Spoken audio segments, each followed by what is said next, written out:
Good afternoon, ladies and gentlemen. Welcome to the Public Service Commission of South Carolina. We're here in docket number 2020-188E. Before we begin, let's take roll. Present in the hearing room, we have Commissioners Caston, Thomas, C. Williams, Belzer, J. Williams, and joining us virtually, we have Commissioners Urban and Powers. Yesterday, before recess, we reached the Office of Regulatory Staff's case. Attorney Huber, are you ready to call your first witness? Good afternoon, Mr. Chairman and members of the Commission. Yes, we are. All right, please proceed, sir. ORS calls Mr. O'Neill O. Morgan. Mr. Morgan, if you'll raise your right hand, please. Do you solemnly swear or affirm that the testimony you're about to give will be the truth, the whole truth, and nothing but the truth? Yes. Thank you.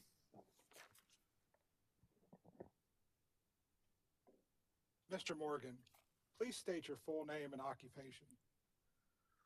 My name is O'Neill Morgan. I'm employed by the state of South Carolina as a senior engineer in the Utility Rates and Services Division of the Office of the Regulatory Staff. Are you the same O'Neill O. Morgan who pre-filed 7 pages of direct testimony in this case on July 27th, 2021? Yes, I am. Do you have any changes or corrections to your pre-filed testimony? No, I do not. If I asked you the same questions today as those posed in your pre-filed testimony, would your answers be the same? Yes, they would. Mr. Chairman, ORS asks that the pre-filed direct testimony of O'Neill Morgan be entered into the record of this case as if given orally from the stand. The pre-filed testimony of Mr. Morgan will be entered into the record as if given orally from the stand. Mr. Morgan, did you prepare a summary of your direct testimony? Yes, I did. Would you please present your summary for the commission? Okay. Good afternoon, Mr. Chairman and members of the Commission. The purpose of my testimony is to set forth the results of ORS's examination of Dominion Energy South Carolina's compliance with certain sections of the South Carolina Energy Freedom Act, also known as Act 62, and to support the recommendations resulting from ORS's review of the company's filings in this docket as detailed in the testimony of ORS witness Brian Horry. The company's filing included the following items required under South Carolina Code Section 58-41-20A, a standard offer, avoided cost methodologies, form contract power purchase agreements, commitment to sell form, and other terms and conditions necessary to implement this section of the Act. Customers are ultimately responsible for avoided cost payments to qualifying facilities, also referred to as QFs, under purpose mandatory purchase obligation. It is thus important that the methodologies employed by the company and the resulting avoided energy and capacity rates fully, fairly, and accurately accounts for costs avoided or incurred by the company in accordance with Act 62. This includes the variable integration charge, or VIC, that accounts for the costs of additional ancillary services incurred by the company to integrate solar generation safely and reliably onto its electrical system. A fair and balanced VIC benefits customers by limiting the risk of subsidization. ORS supports the following recommendations regarding the company's proposal in this docket, as described by ORS witness Horry. 1. Maintain the current commission-established VIC subject to a future true-up in accordance with Commission Order number 2020-244. 2. Adopt the ORS recommended PR-1 time of use energy credits for non-solar generators to better reflect the variation in DESC's marginal energy costs. 3, approve the ORS recommended avoided capacity rates that correct the generation capacity change to 66 megawatts instead of 100 megawatts, and correct the reference year used in the differential revenue requirement to 2022 instead of 2020. ORS's position is the methodology used by the company to calculate avoided energy costs and the resulting rates proposed by the company for PR1, for solar, and for the standard offer for solar and non-solar is consistent with commission orders. This concludes the summary of my direct testimony.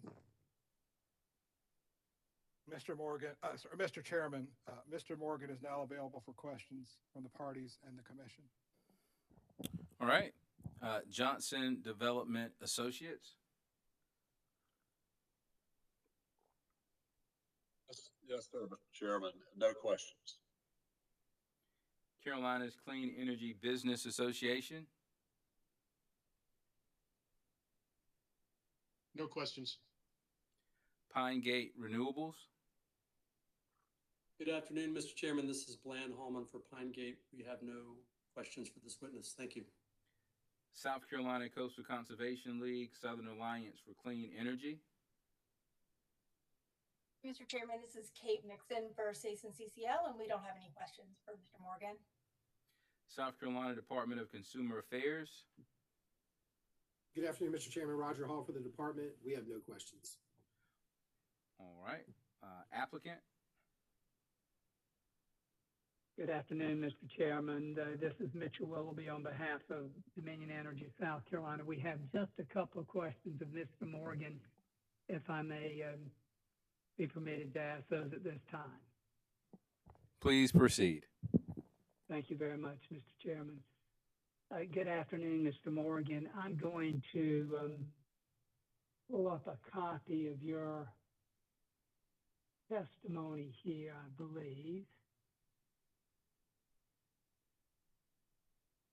Do you see that, Mr. Morgan?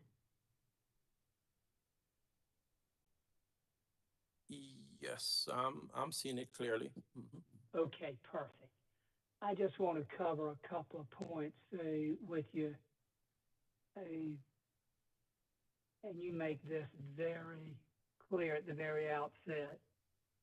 The purpose of ORS participating in this proceeding is set forth on your second page of your testimony. Mm-hmm. ORS represents the public interest and is defined by statute. The concerns of the using and consuming public with respect to public utility services, regardless of the class of customer, and preservation of continued investment in and maintenance of utility facilities, so as to provide reliable and high-quality utility services. Did I read that correctly, Mr. Morgan?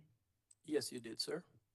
And that is the mission and the purpose of ORS's participation in this proceeding today, correct? Yes, sir. And I believe in addition to your testimony, in order to carry out that mission, you retain the services of Mr. Ori, an expert that you all deem to be capable and qualified to provide certain opinions in this case. Is that correct? Yes, it is. Did you work with Mr. Ori to make sure that he understood the mission that ORS was representing in this case?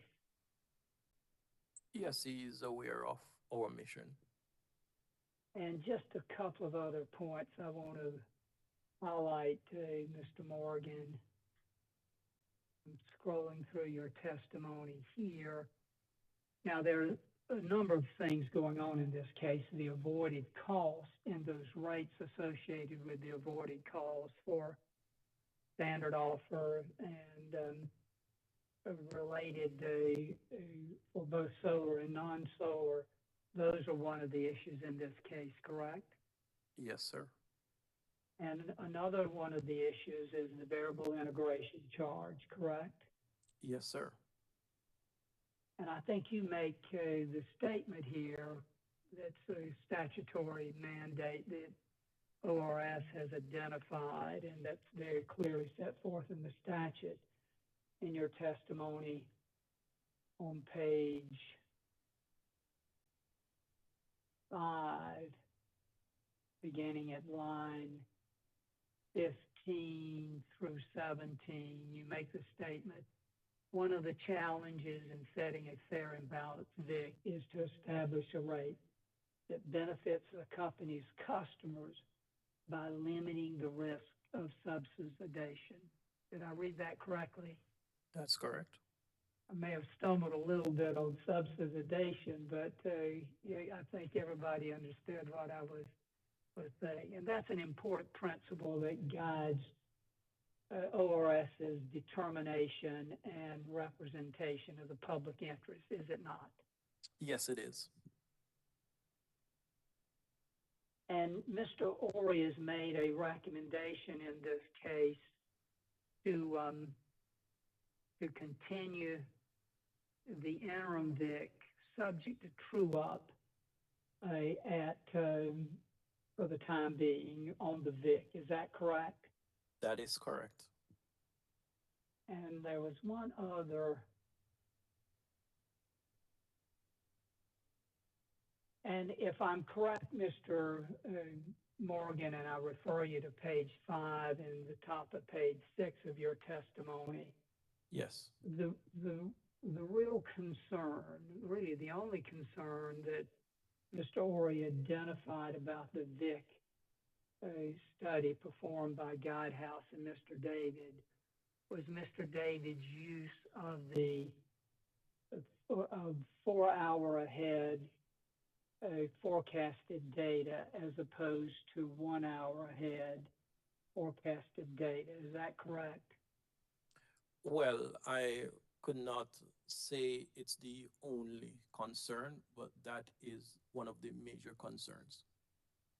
And that was the concern that you identified beginning on line 22 of page 5 of your testimony and continuing over to page 6, correct? I'll highlight it here so that we can review it. Hard to get these 2 pages.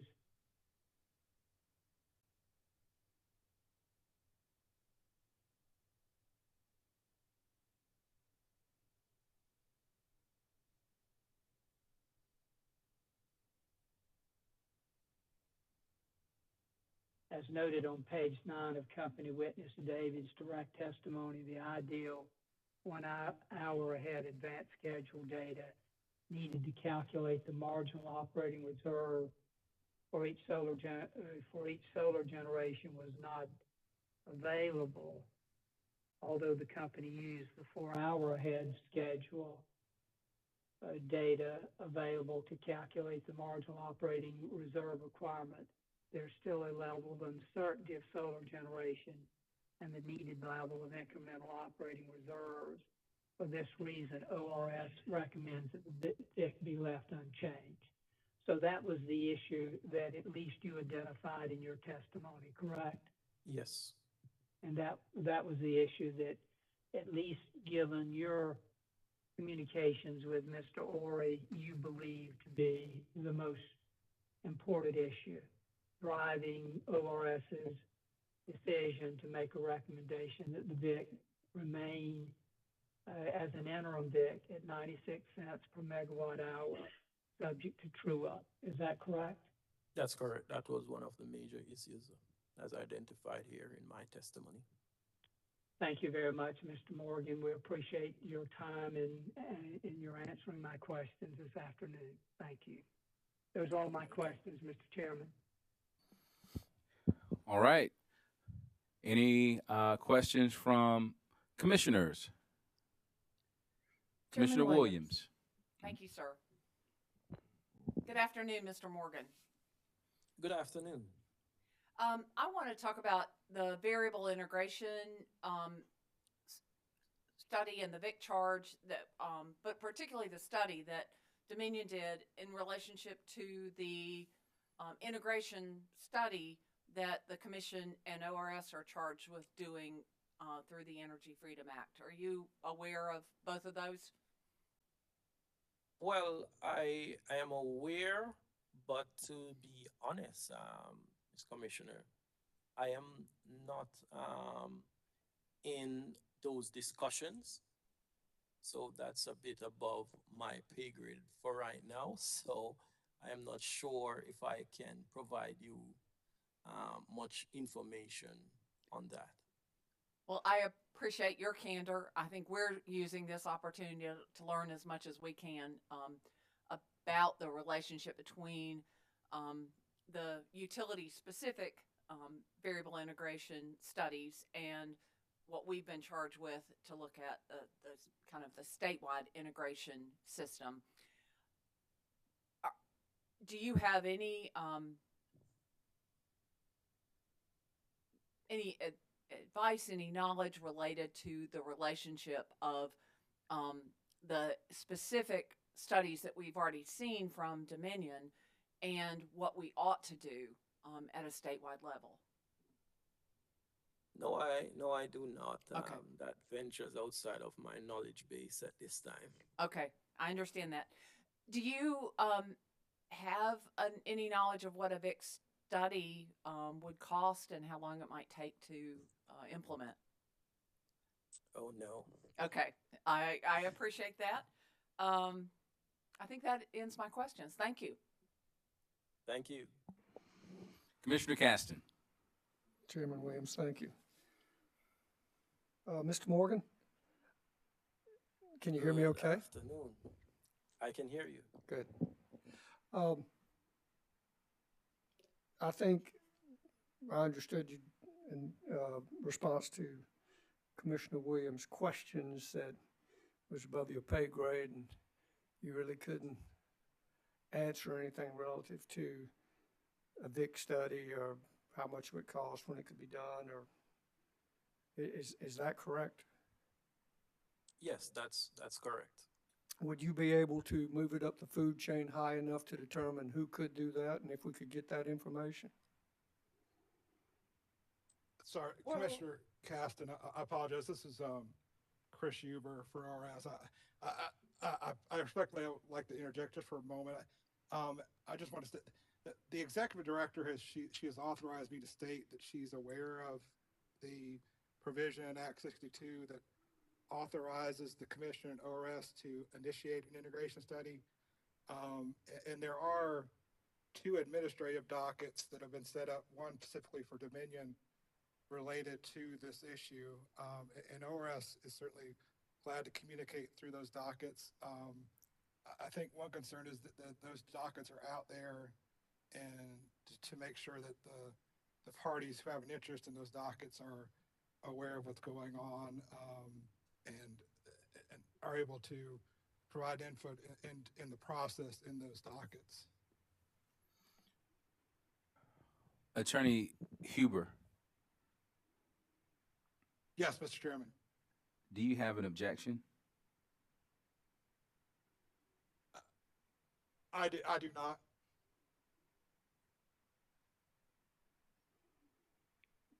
Commissioner Caston, please continue.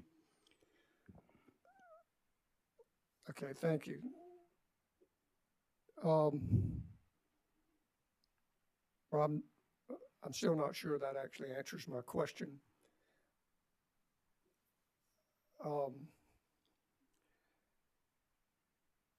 In my view, as was just stated,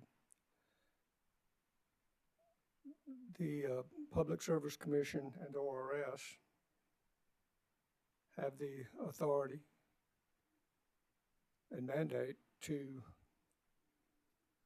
do a VIC study, correct? That's my understanding. then I guess what I'm asking is, since that's more in ORS's area, what you guys do well, can we, I guess, determine from whomever we need to determine from ORS about how much that would be? When could it be done, and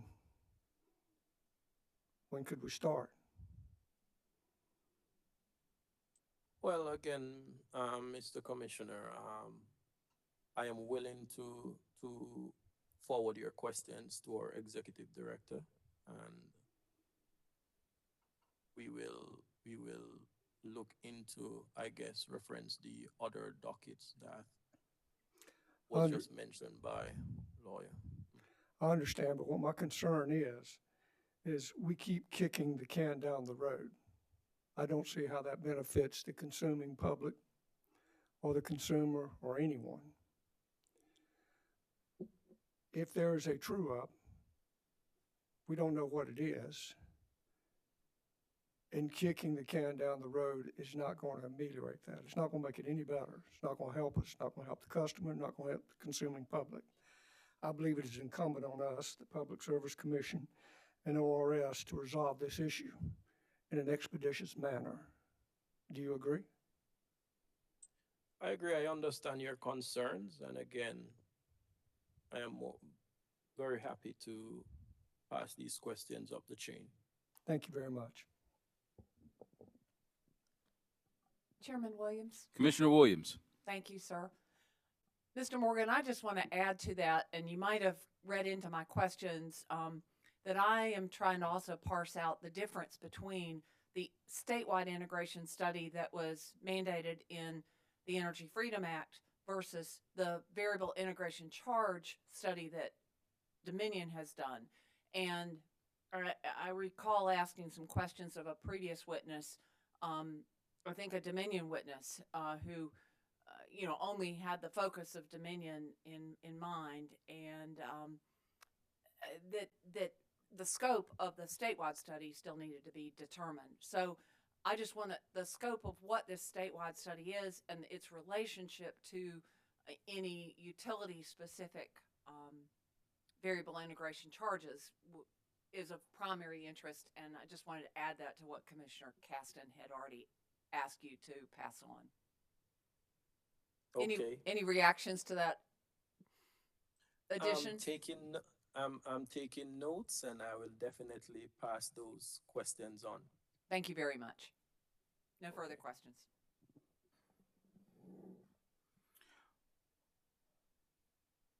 Commissioners, any more questions for Mr. Morgan? Mr. Chairman. Commissioner Urban. Thank you. Mr. Morgan, how are you, sir, this afternoon? I'm doing good, Mr. Irvin.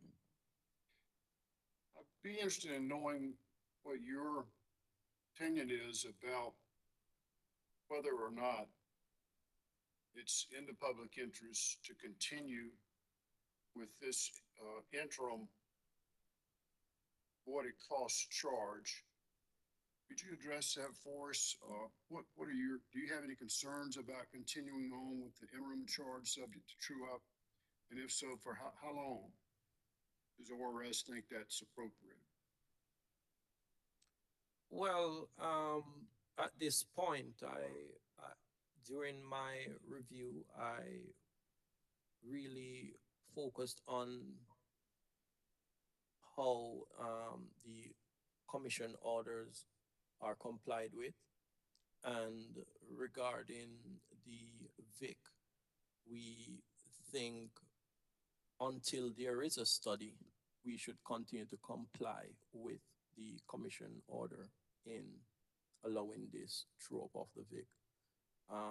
Anything further that would be out of my knowledge base in terms of what would be the mitigating effects will keep in this VIC true up continuing.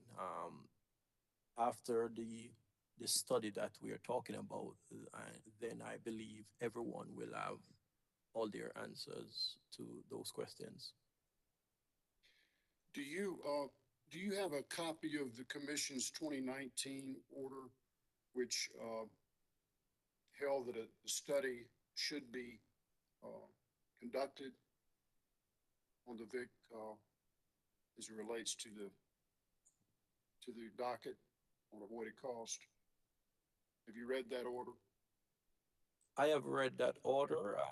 I do not have the order in front of me at the moment, but I am familiar with the order.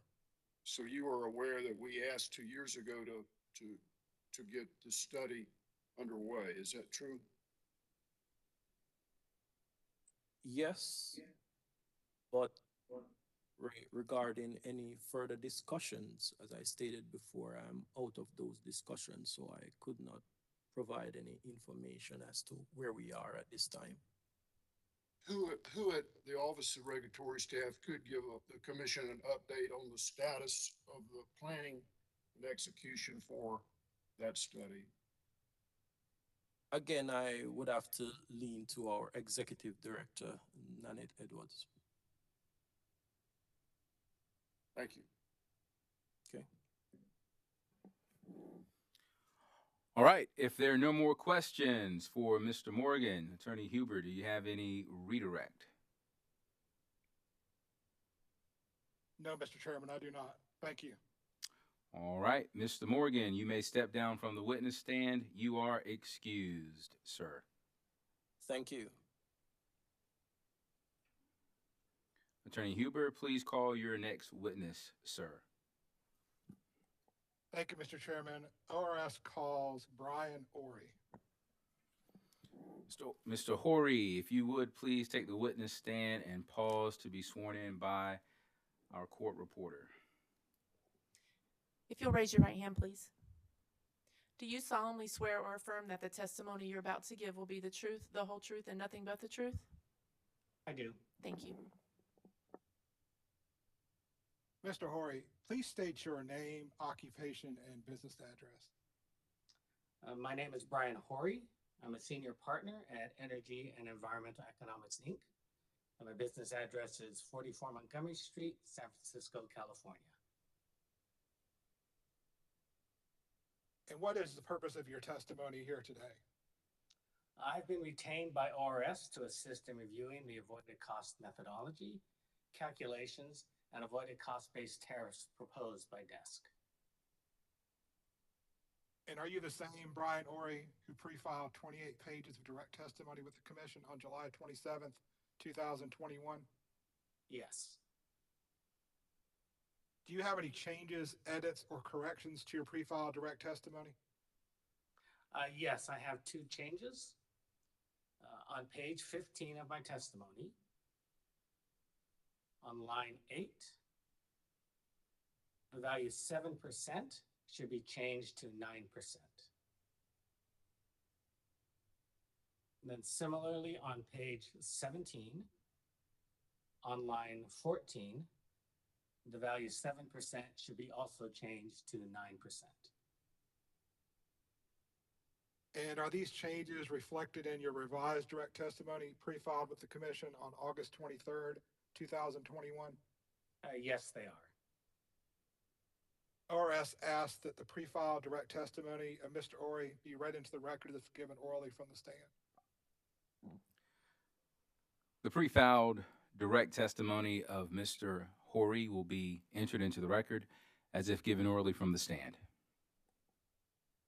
Mr. Horry, did you also cause to be filed one exhibit along with your direct testimony and revised direct testimony marked as BKH-1? Yes. Do you have any changes, edits, or corrections to the exhibit? No. ORS asked that Mr. Horry's exhibit BKH-1 be admitted into the record of this case as the next hearing exhibit.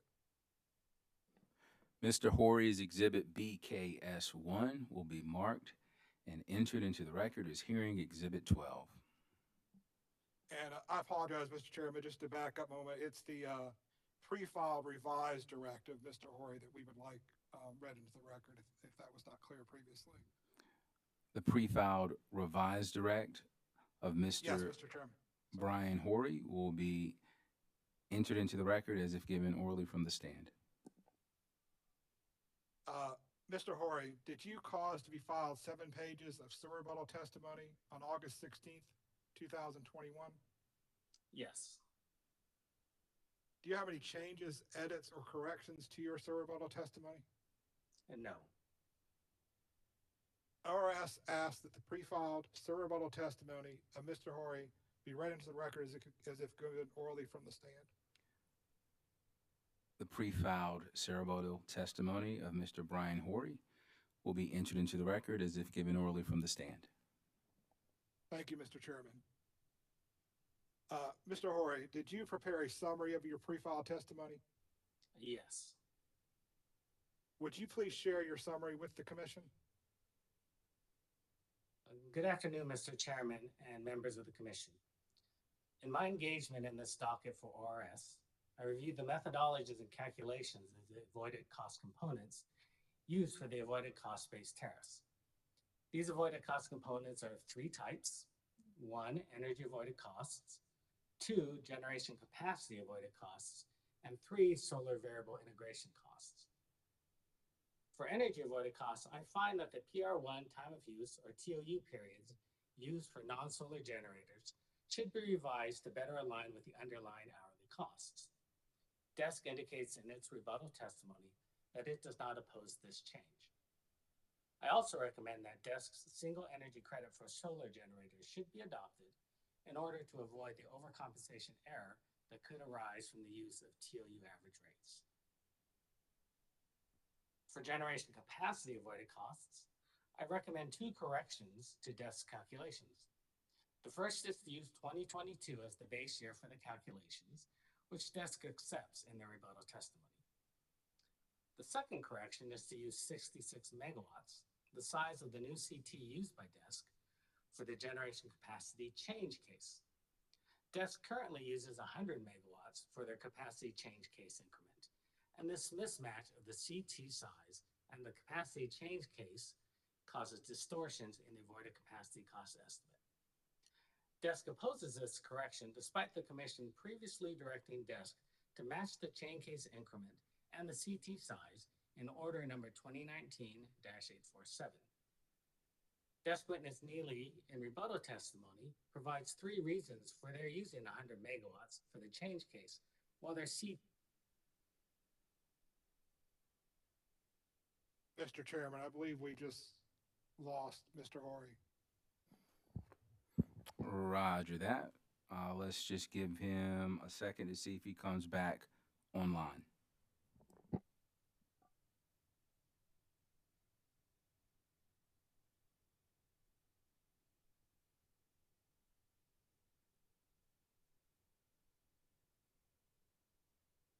Hello? Mr. Horry, are you back with us? Can you hear me? Loud and clear. Okay, sorry about that. No worries. I'm trying to call in, but hopefully my internet will stay connected. I apologize for that. No worries. Attorney Huber? Mr. O'Hurry, will you please continue with your summary? I believe the last statement you made before you froze was regarding matching the change case increment and the CT regarding matching the change case increment and the CT size in order number 2019-847. Okay. Let's see. So DESC witness Neely in rebuttal provides 3 reasons for their using 100 megawatts for the change case, while their CT is 66 megawatts in size. And I show that none of these reasons demonstrate that 100 megawatts should be used. For the variable integration charge, or VIC, I agree with DESC that solar output uncertainty causes an increase in utility operating costs. However, while DESC has worked to improve their VIC study, I find that the company did not provide sufficient support for the amount of additional operating reserves that they would need to carry in order to integrate solar generation. Witness David states that the VIC study would ideally have estimated incremental operating reserves using the difference between 1 hour ahead forecasts and actual generation. Because of data limitations, the study could not use 1 hour ahead forecast data and instead used 4 hour ahead forecast data as a proxy, and then excluded the top 10% of the intervals with the highest increase in operating reserve requirements. While I see the logic in this approach, the company did not provide any evidence for how well the 4-hour ahead data with exclusions would have matched the 1-hour ahead ideal data. In rebuttal testimony, desk witnesses Hanslick and Bell dismissed the value of a 1-hour ahead forecast. My rebuttal testimony therefore highlights how their statements appear to be in direct conflict with witness David's report that estimates the company's proposed VIC. This conflict is further support for my recommendation to hold the VIC at the current interim level and true up the charges once a VIC is determined in the integration study indicated in the Commission's orders in the company's 2019 avoided cost proceeding. Desk indicates in rebuttal that it is willing to accept this recommendation.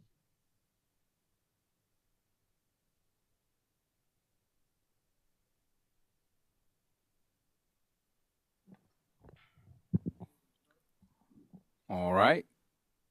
Attorney Huber. Apologies, I was on mute, Mr. Chairman. Mr. Horry, does that conclude your summary? Yes, it does. Mr. Chairman, Mr. Horry is available for questions from the commission and the parties. All right. Johnson Development Associates. Yes, sir. Weston Adams for Johnson. No questions, Your Honor. Carolina's Clean Energy Business Association. Thank you, Mr. Chairman. John Burns for CC, but I do have a few questions for the witness. Please proceed. Thank you for being here today. Sir, would you pronounce your last name for me so I make sure I get it right? Is it Horry like the county or Horry with an H? It's Horry, but I'm totally fine with Horry. Okay. I'm used to it and not offended at all. All right. Thank you, sir. I just wanted to ask you a few questions primarily about the VIC section of your testimony. On page 8 of your revised direct,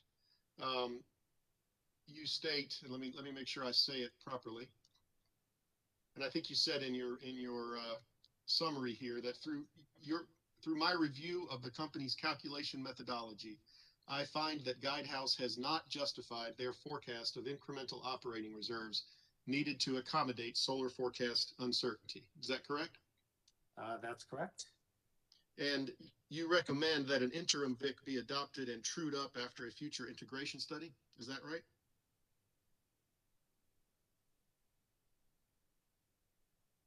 I believe we might have lost Mr. Horry again. I believe you're correct, Mr. Burns. All right. Let's give him a second to get back online. I'm going to ask Attorney Huber that you put your contingency plan into place if his internet went down. Yes, Mr. Chairman.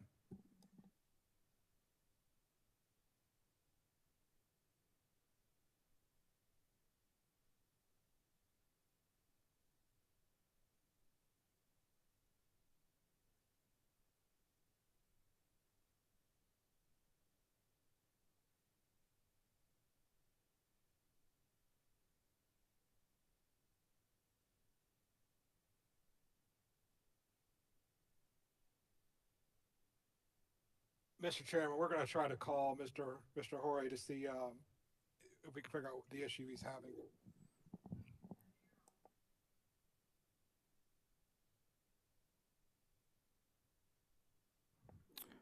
All right.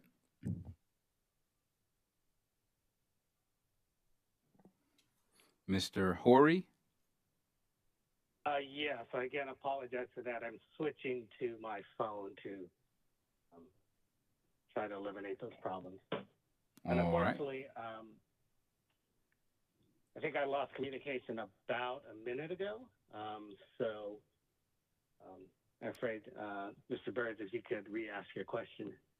Certainly. Are we prepared to proceed, Mr. Chairman? Everything good now? Yes, sir. Okay. I had just asked you to confirm that quote from your testimony, and I believe you did have a chance to respond that I had read that accurately. My next question, which I don't think you heard, was that you recommend an interim VIC be adopted and trued up after a future integration study conducted pursuant to Act 62. Is that right? That's correct. And are you aware, Mr. Horry, that Act 62 requires that utilities offer fixed price power purchase agreements to small power producers? I have heard that expressed in the hearings today or on previous days. Are you familiar with Act 62 itself that does require that? I'm familiar with Act 62. That particular requirement, didn't immediately come to mind. And just to put this in perspective, the reason I recommended the continuation of the interim VIC charge and the true-up was, I saw that had been the commission directive in Dominion's prior avoided cost case. So I thought reasonable to continue that given the uncertainty around Dominion's VIC calculations. Understood. Thank you, sir. But the core sentence there of your testimony on page 8, lines 15 to 16 was that Guidehouse has, in their report, has not justified their forecast of incremental operating reserves needed to accommodate solar forecast uncertainty, correct? Yes, and I would, again, put that in context in terms of, I don't disagree that there is the need for some incremental operating reserves. It's just the exact amount. In the prior Dominion case, I did make adjustments to the amount of operating reserves that the Guidehouse report had used in that case. In this docket, there wasn't sufficient information for me to make any similar kind of adjustments. So given that I saw there being a new integration study, on the horizon because of the opening of that docket, I found it more reasonable to look to that study than to rely on the forecast in this study. Thank you. I'm going to share my screen with you briefly, if you don't mind.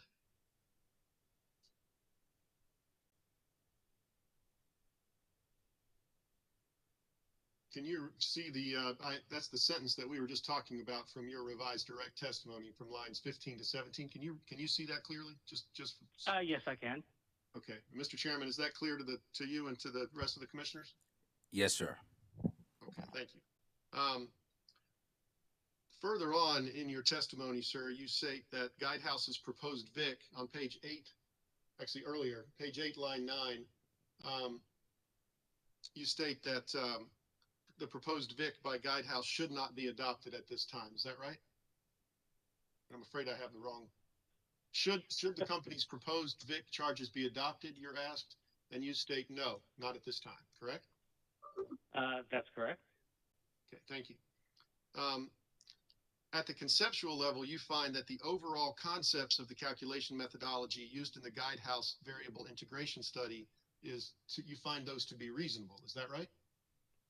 That's correct. Lines 5 through 6 of your testimony, I find the overall concepts to be reasonable, right? Yes. Okay. When you filed your direct testimony, were you aware that the Guidehouse study did not use hourly weighting to adjust operating costs? Yes, I had been aware through data responses. Okay. Moving on to a different subject, do you understand that the Guidehouse study used the PROMOD program to calculate the cost of incremental operating reserve requirements for determination of the VIC? Yes, I am aware of that. Do you agree with witness David's statement that PROMOD does not allow for operating reserve levels to change from day to day, but only monthly? Yes, that's my understanding as well. Certainly there are other models out there, such as the Servin model used by Stropy or Plexus that, do allow variations in the operating reserve levels, but PROMOD is limited. And likewise, PROMOD doesn't allow for hourly changes in operating reserves either, does it? That's correct. So for a given month, let's say February, Guidehouse's operating reserve study sets a volume of operating reserves, and I think it was 570 megawatts total and 330 something incremental, that must be met every hour of solar generation. Is that correct?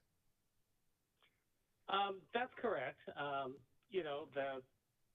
The consultants at Guidehouse, attempted to adjust for the issues or the limitations of the ProMod model through their their treatment of hours when, solar is not in full operation.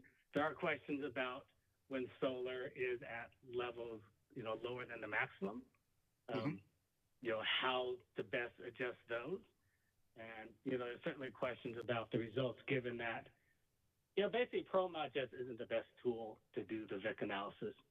Guidehouse has done a reasonable job at trying to make adjustments to the ProMod output to try to, make it better reflect what reality would be or better reflect the cost. But I think there's still some questions there as well, which is another one of the reasons why I suggested, looking toward the future integration study to come up with the actual values to true up to.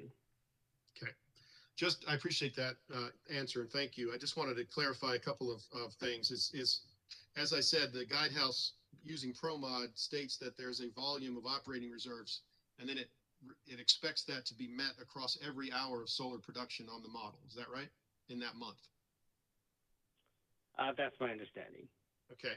So some monthly operating reserve would be required, even if day-ahead forecasts showed a cloudy conditions and a much lower production was likely.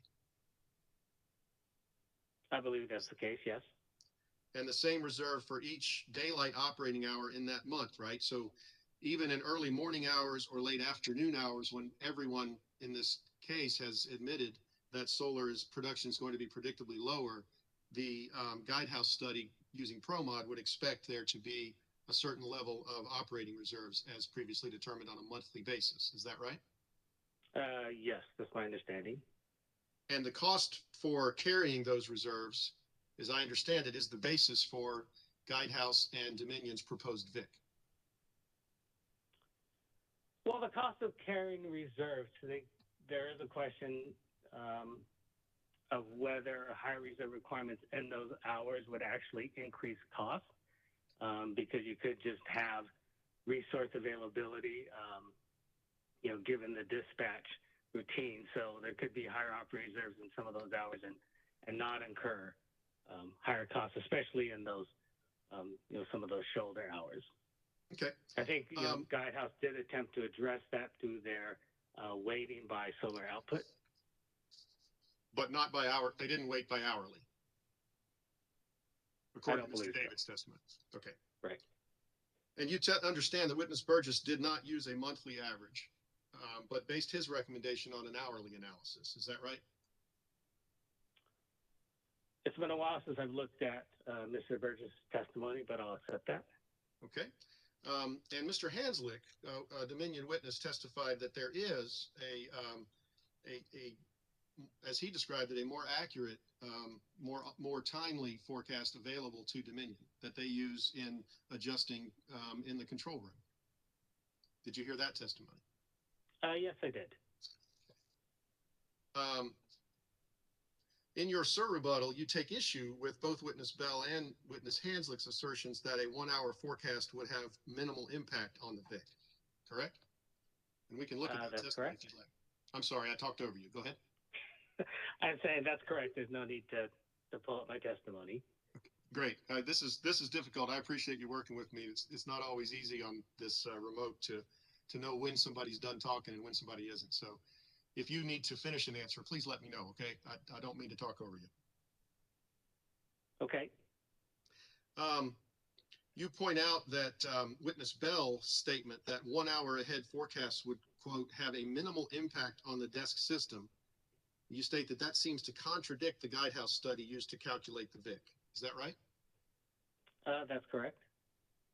Indeed, you quote Mr. David of Guidehouse, who said that, quote, ideally, his study would rely on the difference between 1 hour ahead advanced schedules and actual operations to estimate the marginal need for operating reserves created by solar resources, right? Yes. But that he couldn't do that because the data was unavailable. That's correct. All right. Getting back to Mr. Hanslick, you testified that his statement that planning operating reserves are set the day prior fails to recognize, and I think you have 2 points here, and please correct me if I'm wrong in characterizing it. fails to recognize that number one, that different generating resources have different timescales over which they can respond. Some have multi-hour ramps and some have 15-minute ramps. Is that right? That's correct. And his statement that that that 1 hour is not, the 4 hours not helpful, strike that. I misstated that. Your second point is that different resources have different minimum run times and minimum down times, right? Yes. Okay. And you go on to testify that the fact that some baseload units must be dispatched the day prior does not mean, you say, that other resources can't be dispatched the same day, hour, or an even shorter time span. Do you agree with that still? Yes, I do. Okay. So while better forecast information like a 1 hour ahead forecast wouldn't really affect the baseload unit, such as a coal unit with a long startup and ramp time, it could very well affect the dispatch of other more responsive generators. Is that the essence of your testimony? Yes, I'd say that's a fair summary. Okay. Are you aware that just last week, on August 17th of 2021, Dominion filed an updated 2021 IRP showing that it is in the process of upfitting its existing gas units to add additional capacity? You aware of that? I'm not aware of that. Would, subject to check, would you accept if I reported to you that on page 23 of Dominion's 2021 IRP update, they discuss upgrades, hardware upgrades for the combined cycle units at Jasper and Columbia Energy Center that will add 123 megawatts of net additional winter capacity by the spring of 2022? Subject to check, I would accept that. Okay. Do you know if Dominion considered this new 123 megawatts of gas capacity in projecting the cost of operating reserves that it says supports its VIC? I don't know if they did. But that's the type of fast ramp unit that you were referring to in your testimony that we just covered, right? Well, it would certainly be more responsive than the baseload units they were talking about. Depending on the details, I don't know if it's fast ramp or not. Okay. But it's definitely quite responsive. Are you aware that in that same IRP update, Dominion seeks approvals and exemptions to approval procedures so that it, quote, can immediately replace 10 of 16 older CT units and 1 natural base fired conventional steam boiler with 5 fast start aeroderivative CTs? Again, I haven't reviewed the IRP filing. Okay, thank you. Let me ask you just some general questions about the scope of your review, if you don't mind. In conducting your review, did you look at the data attached to Dominion's response to CCBA Interrogatory 1-4, which I believe contained 5 years of historical 1-minute operating reserve data?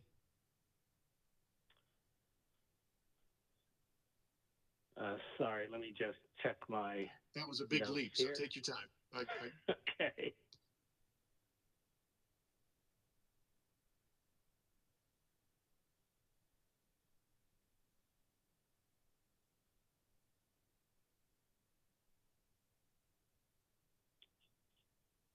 And you said CCBA 1-4? CCBA Interrogatory 1-4. I believe their response contained 5 years of historical 1-minute operating reserve data for Dominion system. Did you review that?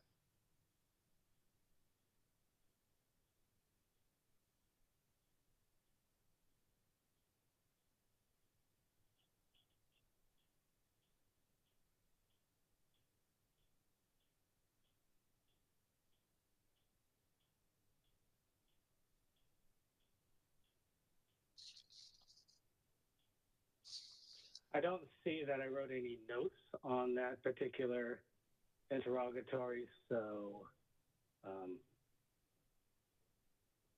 yeah, I can't confirm that I reviewed it. If I did, it certainly wouldn't have been at any level of depth. Okay, thank you. A similar question then for the work papers attached to Dominion's response to CCBA Interrogatory 2-14. Did your scope of work include reviewing the information attached to that response, which was several large spreadsheets?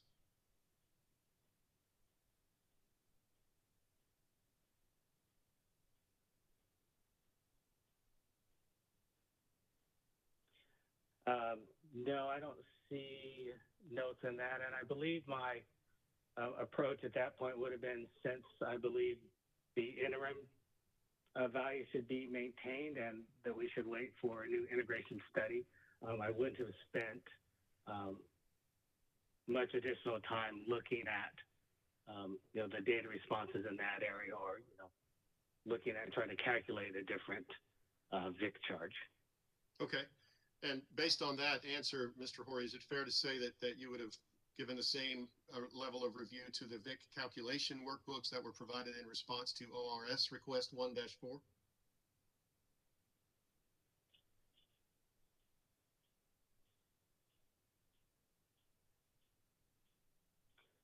Well, there are numerous workbooks associated with ORS 1-4. And those certainly I would have reviewed in more depth than the SECIBA responses.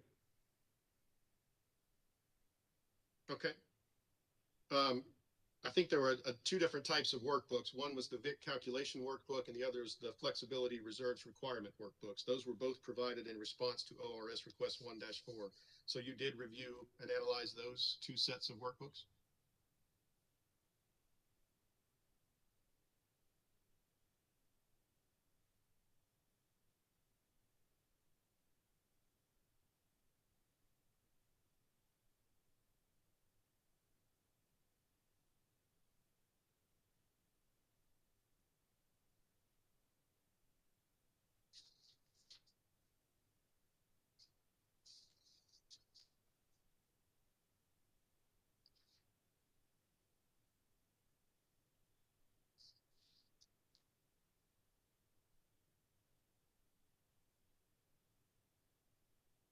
Mr. Horry, are you still there?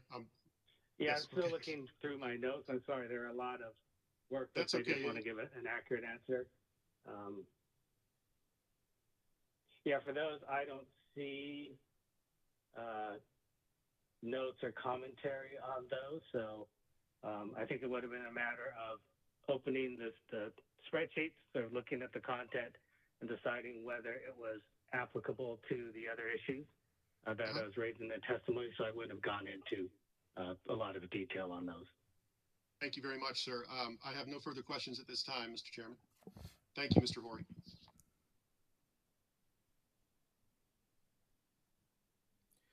South Carolina Coastal Conservation League, Southern Alliance for Clean Energy. Yes, Mr. Chairman, this is Kate Nixon. We do have some questions for Mr. Horry. Please proceed. Thank you. Good afternoon, Mr. Horry. I want to start by asking you questions about your proposed changes to Dominion's rate of PR1. You recommended adjustments to their time of use periods for that rate. Is that correct? That's correct.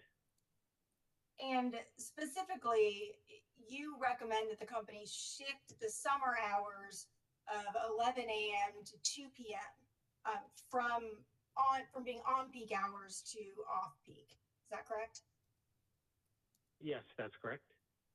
Thank you. And that was because you found that those hours had significantly lower marginal costs than the other hours in that on-peak period. Is that correct? Well, I certainly found that those costs were closer to the off-peak cost than the average cost of the on-peak period. Thank you, Mr. Horry. I'm going to try and share my screen here, but I'll be looking at year one that's on page 13 of your direct testimony. So these are going to be pretty rough estimates here, but it looks to me like Dominion's marginal energy costs during that 11 a.m. to 2 p.m. window appear to range from roughly, let's say, $26 to $28. Does that seem about right to you? Yeah, I think that's in the range. Okay. Whereas from 2 p.m. to 11 p.m., those have those times have higher costs, ranging from about, looks like around $30 to maybe just a little bit above $35. Roughly, yes. Okay. And so would you agree that there looks to be, again, roughly about an $8 difference between the lowest price here, which is in that window from 11 to noon, versus the highest price at 8 p.m. to 9 p.m.? Sure. Okay.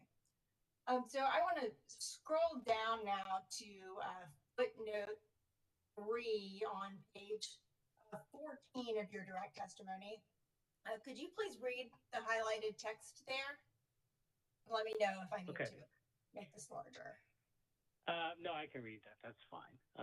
I define the accuracy, and this is the accuracy of the TOU periods, as the degree to which the TOU average cost matches the hourly cost contained in that TOU period. I calculate accuracy as the sum of the absolute value of the deviations between the average cost in the TOU period and each hourly cost in the TOU period.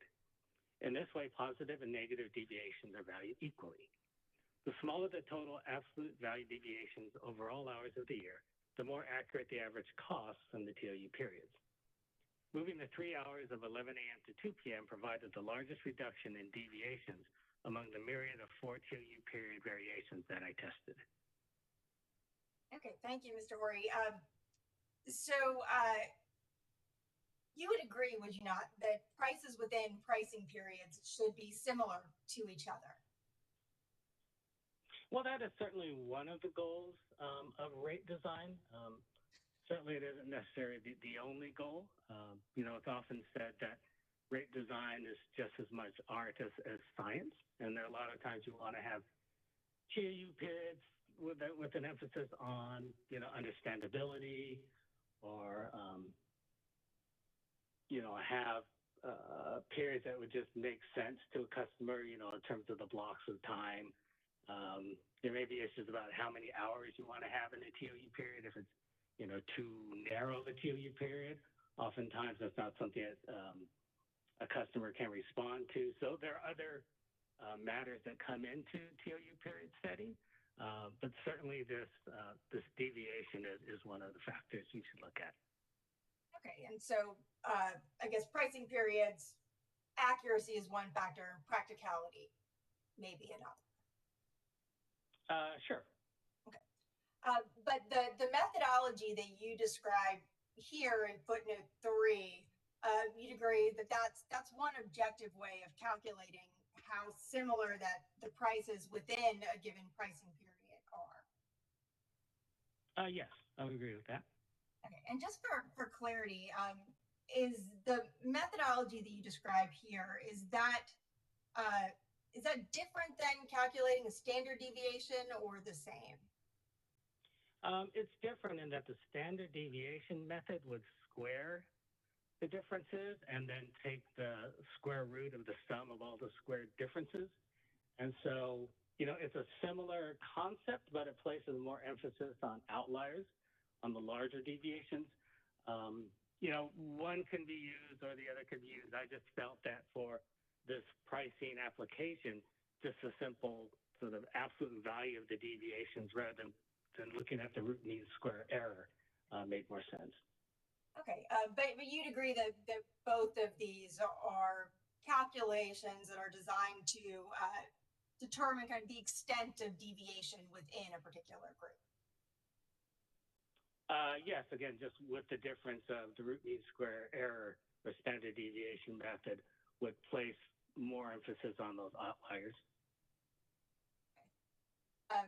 I'm going to keep my screen up because I'll be kind of moving on here. I think, well, actually, I'll go ahead and stop sharing my screen. 1 second. Okay. So for rate PR1, you calculated those deviations for Dominion's proposed TOU periods, tested different variations of those periods, and then recommended a change to those proposed periods because it would improve their accuracy. Is that correct? Yes, that's correct. Okay. Do you happen to recall roughly what the deviation in Dominion's original proposed on-peak period was?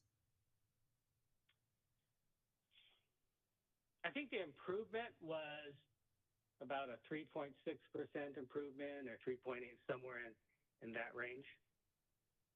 Okay. So, Mr. Horry, on page 16, lines 13 through 17 of your direct testimony, you find that the TOU periods that Dominion proposed for its standard offer rate for non-solar, you found that those periods were reasonable. Is that correct? That's correct. Okay. So I want to again try to share my screen here. And I'm sure by this point you will recognize this figure. So this is the heat map, again, the Dominion provided in discovery as justification for those 11 pricing periods. Mr. Horry, so your conclusion that Dominion's proposed, again, non-solar standard offer TOU periods were reasonable. Did you base that conclusion on your review of the data in this heat map? Not really. I mean, I had my own heat maps, that I calculated when I looked at the 4 TOU period information. But I think if we take a step back, my thinking here was that, as a rate designer, typically I'll see 4 to 6 TOU periods. That's pretty much the standard. So 11 TOU periods is definitely at the extreme in terms of, disaggregating the costing data and setting up TOU periods. I looked at the seasonal definitions, and they made sense. And I looked at the hours, within the TOU periods within the season, and those made sense to me as well. But I didn't look to do an analysis of, was there a better TOU period? And a big reason for that is my expectation was that the resource that would sign up for a rate like this would be resources that had the ability to control their output, to dispatch their output. So to the extent that, one TOU period definition may be slightly different from another, the generator would be able to react to that.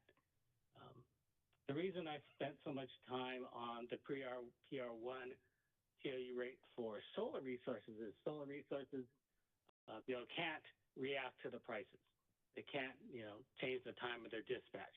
So there, I thought it was very important to try to get, precise TOU periods and cost information for the solars. But for the non-solar, I felt that 11 was, more than adequate to provide sufficient, cost differentiation for customers, and that customers or generators, I should say, would be able to, react to those prices and dispatch accordingly. Okay, so Mr. Horry, I guess, am I correct then that you say you did not use this data to reach your conclusion that the 11 TOU periods were reasonable? No, I did not rely on this data for that conclusion. Okay. And your conclusion, at least in part, if I'm understanding your answer correctly, is because there were 11 TOU periods, and you felt that that larger number of periods would, I'm trying to kind of restate your testimony here, but that would create a more accurate price signals for the QS taking under this rate. Yeah, exactly. Because, when I looked, although I didn't put this in my testimony, when I looked at, if you took, a fixed solar dispatch shape, and you priced it under, the 4 TOU periods that Dominion currently has, I think I say it would be a 9% overcompensation.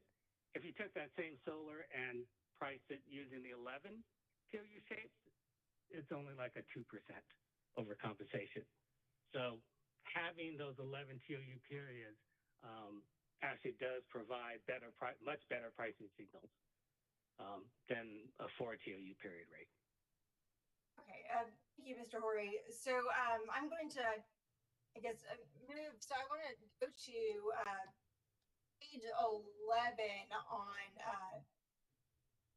surrebuttal testimony of Kenneth Searcy.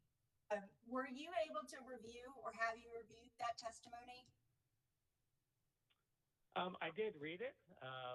If you want me to comment on something specific, I would have to look at that because I don't remember if I really reviewed everything in detail. Okay, well, I will. I do have some specific questions for you on this. So, Mr. Searcy conducted an analysis of both the range and the standard deviation within Dominion's 11 proposed pricing periods, and this table shows that. You would agree, wouldn't you, that the prices within Dominion's pricing periods they have a range of up to $14.05, and that is in the pricing period 5, or SO5. Do you see that? I see that on the table, yes. Okay. And do you see that the standard deviations for SO1 and SO5 are $4.26 and $4.45 respectively? I see that, yes. Okay, and you recommended that Dominion adjust its PR1 time of use periods because you deemed, again, I think we discussed earlier, a range of roughly $8 to be too inaccurate. Is that correct?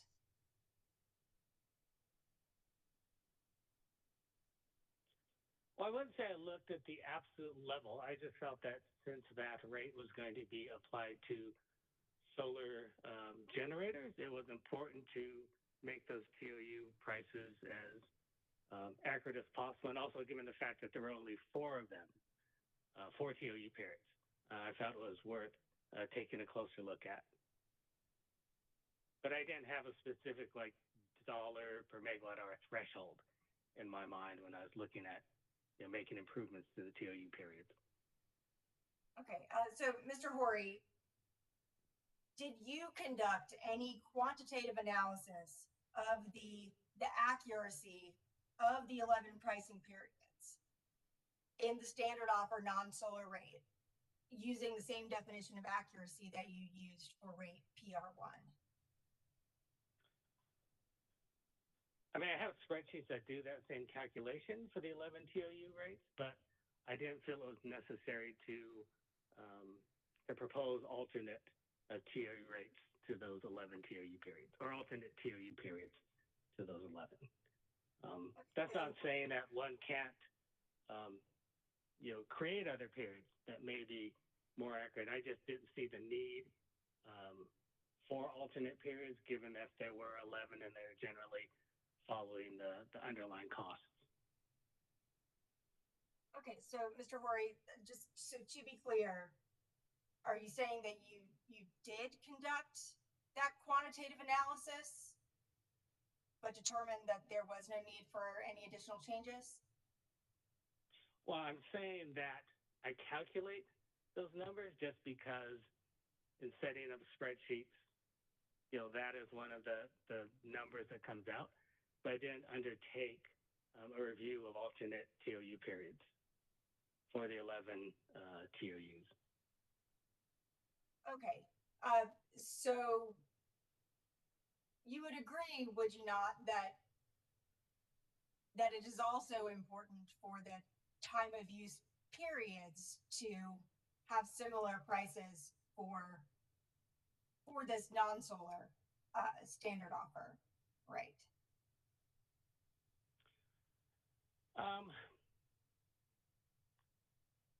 My thinking on this is if solar resources are going to be subject to the 11 TOU periods, then I think it's worth re-examining the TOU periods and coming up with more accurate periods that have less deviation within them. If they're going to be for dispatchable resources, then one could do that, but I don't really see the need for that.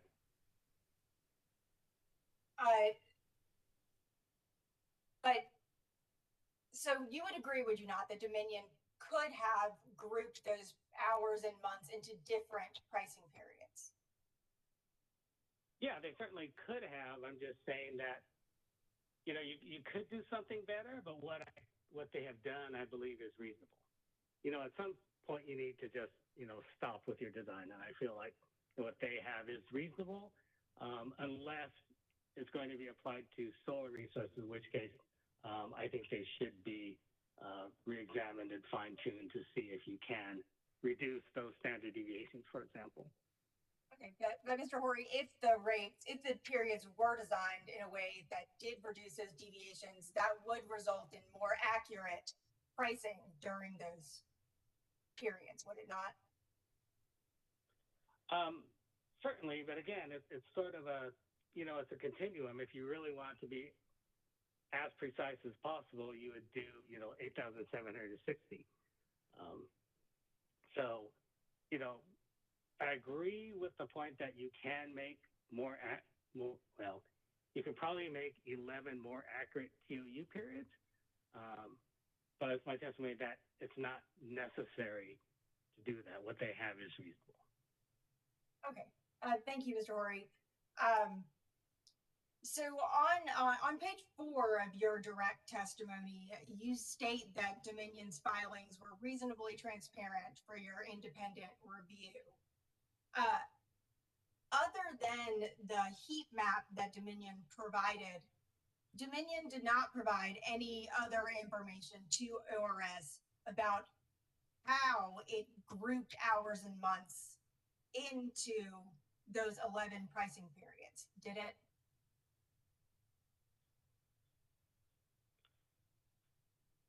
I don't recall them providing that information, but then I did not require that information to reach my conclusions.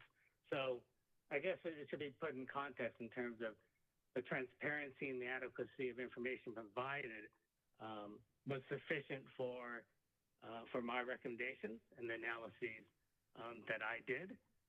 That doesn't mean that if another party felt that they could have used more information, that my saying that what Dominion providing was transparent sort of negates what the other party says.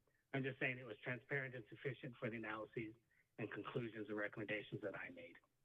Okay, well, Mr. Horry, I guess, are you able to describe what criteria that the company used to group its pricing periods or group those hours and months into pricing periods? I believe that one of the Dominion witnesses, perhaps it was Neely, sort of described the general process. And being, you know, a rate designer by practice, you know, those sounded consistent with what I've often done. You know, it's not necessarily always a pure analytical process. A lot of times it is sort of, you know, again, I talk about the art of rate design, sort of, you know, looking at the numbers, make a decision on how many seasons you want to have, make a decision on how many TOU differentiations you want to have within the month, like just on or off, on partial off, et cetera. But the way they came up with those periods and the method they used really didn't affect my recommendations or affect my conclusions. What I looked at was the result, and how they got to the result was in a way immaterial to me. Okay, Mr. Horry, sorry, you say that you heard Mr. Neely testify about exactly what criteria the company used to group those together. Could you point me to where in that testimony that he described exactly what methodology the company used? Or could I believe he talked more about his process than an actual methodology.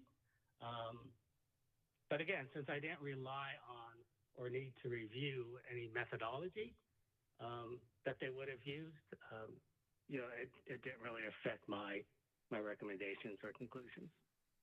Thank you, Mr. Horry. So I want to move on to another topic here. You would agree, would you not, that Dominion's natural gas forecast is a significant input to its avoided energy rates?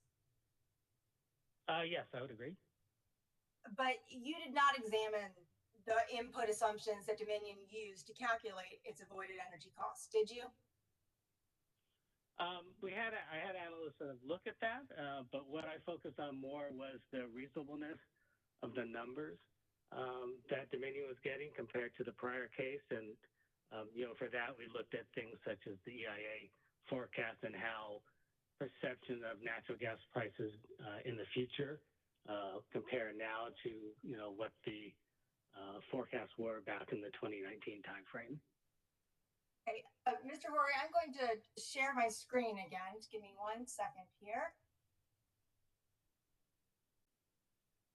And so I'll scroll to the top of this. I represent, this is ORS's response to CCL and SACE's second data request in this proceeding. I'm going to scroll down to the page, bottom of page 3. In response to 2-4, do you see the question in 2-4A is, did ORS evaluate any aspect of the avoided energy rates other than comparing the updated avoided energy credits with the avoided energy credits approved in docket number 2019-184E and order number 2020-244, and reviewing the fuel price forecast provided by the company at both this docket and docket 2019-184E? Could you please read a response to that? And that's 2-4A. Says, yes, ORS witness Horry and E3 also reviewed the hourly avoided energy costs and their relationship to alternate COE periods. E3 did not examine input assumptions such as load forecasts. Okay, and the natural gas forecast, that is an input assumption, is it not? Yeah, I apologize. This isn't very clear. We did look at natural gas, but we didn't look at additional inputs such as load forecasts. And I think so the question focused on fuel prices, I just wanted to point out that, other inputs, I think in my testimony I even talked about fuel prices, but I want to make clear that we had examined other things such as load forecasting, because I believe either Cersei or Burgess, one of the other witnesses, took issue with DESC's load forecast. So I apologize if this implies that we didn't look at all at fuel forecasts. Okay, well, looking at 2-4B, you did not compare Dominion's fuel cost assumptions in this docket with the Commission's order in the 2020 IRP proceeding, did you? No, we looked at the current proposed fuel cost assumptions, but we didn't look at that Commission order's fuel cost numbers. Okay. Thank you, Mr. Horry. So I want to turn lastly to Dominion's ELCC methodology. On page 25 of your testimony, you state that it was appropriate for Dominion to use an ELCC methodology. Is that correct? Let's see, that's correct. And you would agree, wouldn't you, that E3 is considered a leader in the field of ELCC? I would agree with that. Thank you. And again, you also testified that Dominion's application was sufficiently transparent for you to review their proposals in this proceeding. That's correct. In making that conclusion, were you stating that the information Dominion provided was sufficient for you to evaluate their ELCC methodology? I didn't do a deep dive into their ELCC methodology in this case. I felt familiar enough with their LOLE approaches from prior cases I've done with Dominion. And the ELCC is really just an extension of the LOLP. Now, certainly there are more complex ways to do ELCC analyses, but I thought or my interpretation of what Dominion, or my expectation of what Dominion would have done here was certainly reasonable. Okay, but to be clear, you did not review Dominion's specific ELCC methodology or their calculations in this proceeding. Isn't that correct?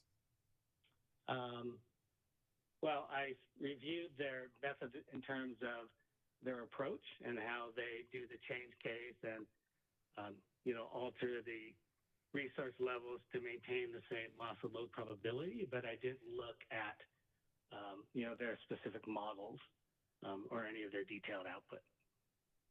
Okay, Mr. Horry, I'm going to share my screen again here. 1 second. Okay, so again, this is from ORS's second responses to, say, CCL's second data request. And I'm looking at 2-6 here that asks whether ORS's review included an evaluation of Dominion's use of the ELCC methodology in developing its avoided capacity rates. And you see the response in the last sentence there where it says that E3 did not undertake a review of the specific ELCC calculations in this proceeding. I see that, yes, and that's consistent with what I said. I looked at the methodology and, applied my understanding of how Dominion does its LLP calculations, looked at how they applied that to come up with their ELCC estimates, but I did not look at Dominion's ELCC model or, look at any of the underlying data or interim results, et cetera. Okay. Thank you very much for your time, Mr. Horry. That is all of my questions. Thank you. Questions for Mr. Horry? Commissioner Thomas. Thank you. Good morning, Mr. Horry. I believe it's still morning there, is it not? Mr. Chairman, you omitted giving the company an opportunity to ask Mr. Horry some questions, and I'll be happy to ask them after the commissioner's questions if you wish for me to do so, or I'll be happy to go now. No, you go right ahead. Thanks for bringing that to my attention. I apologize. No worries. And Commissioner Thomas, I certainly don't mean to jump in front of you, so please excuse me. Good afternoon, Mr. Horry. My name is Mitchell Willoughby. I'm one of the lawyers representing the company. Thank you for being with us this afternoon, and thank you for your testimony. Let me ask some preliminary questions first. I believe you were actually retained to work with ORS in connection with this proceeding back in early May of 2021. Is that correct? That sounds about right, yes. And so you had the opportunity early on to formulate questions and evaluate information and engage in discovery. I don't know if you heard some of my questions to some of the other witnesses about testimony filing deadlines, but the initial deadline for ORS and other parties to file their direct testimony was July 13, I believe. And would it be true that you had prepared your testimony and were in a position to file your direct testimony on July 13 if that date had been the date that had not been delayed, correct? Yes, I had a completed version of testimony before 13th. Yeah. And you ultimately, along with the other interveners, once the delay was made, you, I think, actually filed that testimony on July 27. Does that sound about right? That sounds about right. Now, Ms. Mixon was just questioning you, and I think Mr. Cersei was a witness that her client sponsored in this case. Did you happen to hear Mr. I believe we lost Mr. Horry again.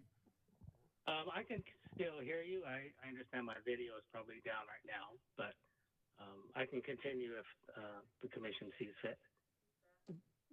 That's fine with me, and I have an image back now, Mr. Horry. if and you look very nice. I would say so. So I'll continue. Did you happen to hear Mr. Searcy's testimony when he testified in this case? I did hear it, yes. So you then are aware that Mr. Searcy criticized your work as being superficial and an incomplete analysis. Do you remember that testimony? I don't remember those specific words, but I remember the basic gist. And did what I just stated, was that the basic gist that you recall? Yes. And do you agree with that? Is what he said true? No, I believe that, I did an analysis and I guess I should back up and say that the way we approach these kinds of cases is, I wouldn't say that triage is necessarily the right term, but you look at the entirety of the case, and then you look at sort of the reasonableness of each particular part, and then where you believe there are errors or problems, and then you would dive deeper into those particular areas. But it's not, typically worth it to dive deeply into every area, both from sort of a witness's sort of development of testimony time, and also from a client perspective in terms of, having to pay for work that, may not really, provide much value. And would it therefore be true that if Mr. Searcy and if a client should recommend, as they have, that the commission should ignore your work as not being rigorous or thorough, would you suggest that your work should be ignored, or do you believe your work was appropriate for the analysis that should have been completed by ORS in this case? Yeah, I certainly believe that my work was appropriate and should not be discarded. And Mr. Horry, you have a pretty unique background, and while your CV or resumes in the record, I want to highlight a couple of things. I believe you worked with a utility actually designing rates for a number of years. Is that correct? That's correct. I worked for PG&E for 6 or 7 years as a rate designer, rate specialist, expert witness for them.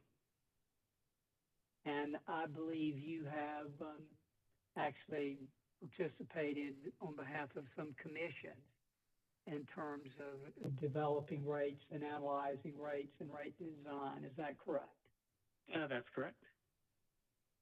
And does that experience inform your judgment and give you a level of confidence and capability that allows you to analyze data and know which data is important, which data to place the greatest attention to, as it did in this case? I believe so, because I think a lot of the important work is to basically winnow out what's important versus what's not important. What are the key drivers versus what are the distractions? And I think my experience really sort of helps me make those decisions. Thank you, Mr. Horry. There is one thing that I agree with Mr. Searcy on, and I want to see if you agree as well. He made the statement that it is important that for this proceeding that we analyze Dominion Energy South Carolina's own system and data to calculate its avoided cost in ELCC. You agree with that as well, don't you? Yes, I do. Let me ask this of you. One of the subjects here that you've talked about and we've talked about at length is about the variable integration cost study and analysis. Have you performed VIC studies in the past? I personally have not, but my firm has, or done similar studies looking at the value of flexible generation, for example.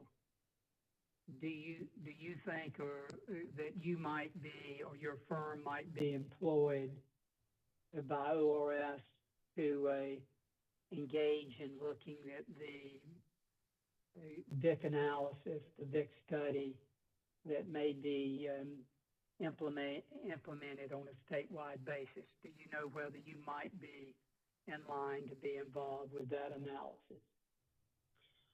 We certainly haven't had any discussions of that, and I'm not sure whether we should be allowed to participate, given that I've recommended as a witness here that, a study be conducted. Now, there was a docket open previously on this, so maybe it's okay. I just don't want to be seen as testifying to create work for E3. And so that's just a sensitivity that I have. And Mr. Horry, that's a very astute answer of yours. In other words, you don't want anyone believing in this proceeding that you've made a recommendation that's designed purely to create work for you and your firm, correct? That's correct. Yes, that's correct. And so even if your company were approached at some time later by ORS to do that analysis, you're representing today, as you're sitting there under oath, that your recommendations are independent recommendations as to what you believe is appropriate given the mission or assignment that you've been given in this case. Is that correct? Yes, that's correct.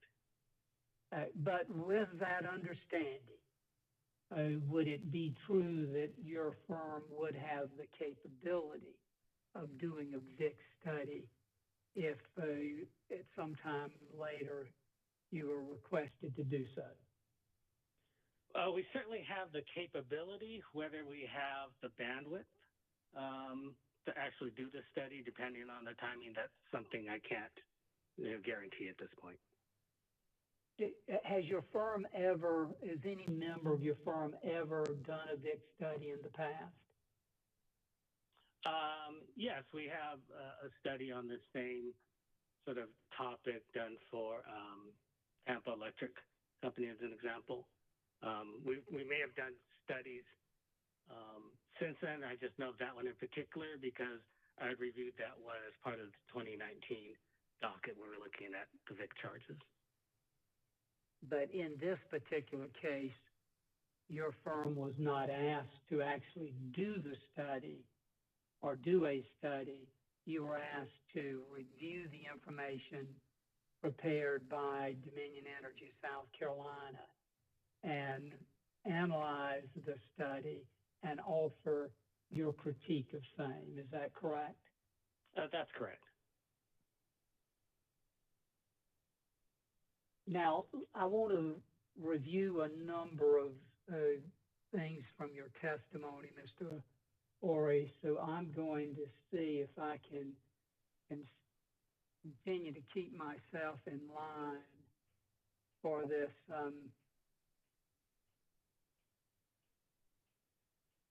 technology award here. And hold on one second. I'm looking to pull up a copy of your revised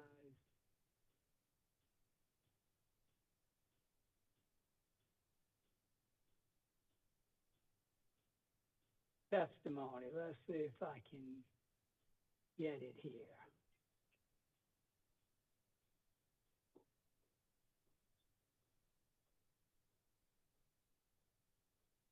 Bear with me one moment, Mr. Chairman.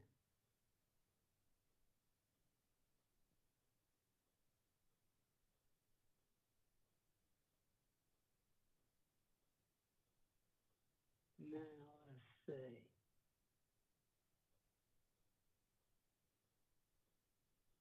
Well, let's talk about one subject before I get go to your testimony. Do you see on the screen what is page 15 of the study that Mr. David did for working with the Guidehouse for DESC. Do you see that? I do. Yes, I do. And I'm referring you to Table 5, and this goes to a question that Mr. Burns asked. DESC modeled units. Do you see Table 5 there? I do. And do you see a reference to the Jasper unit and the Columbia Energy Center unit? Yes, I do. And you see a footnote by those units, and it indicates Jasper and CEC for Columbia Energy Center are upgraded in 2023, raising their maximum capacity. Do you see that? Yes, I do. Would that indicate to you, contrary to what Mr. Burns was trying to indicate to you, that the upgrade to those two units were in fact included in Mr. David's study and analysis? Yes, that's my understanding now, given the table and the footnote. Yeah. Now let's see if I can change over to your testimony. Do you now see your testimony? Yes, I do. Perfect. Now this is your revised testimony, I believe, if I've done my job correctly.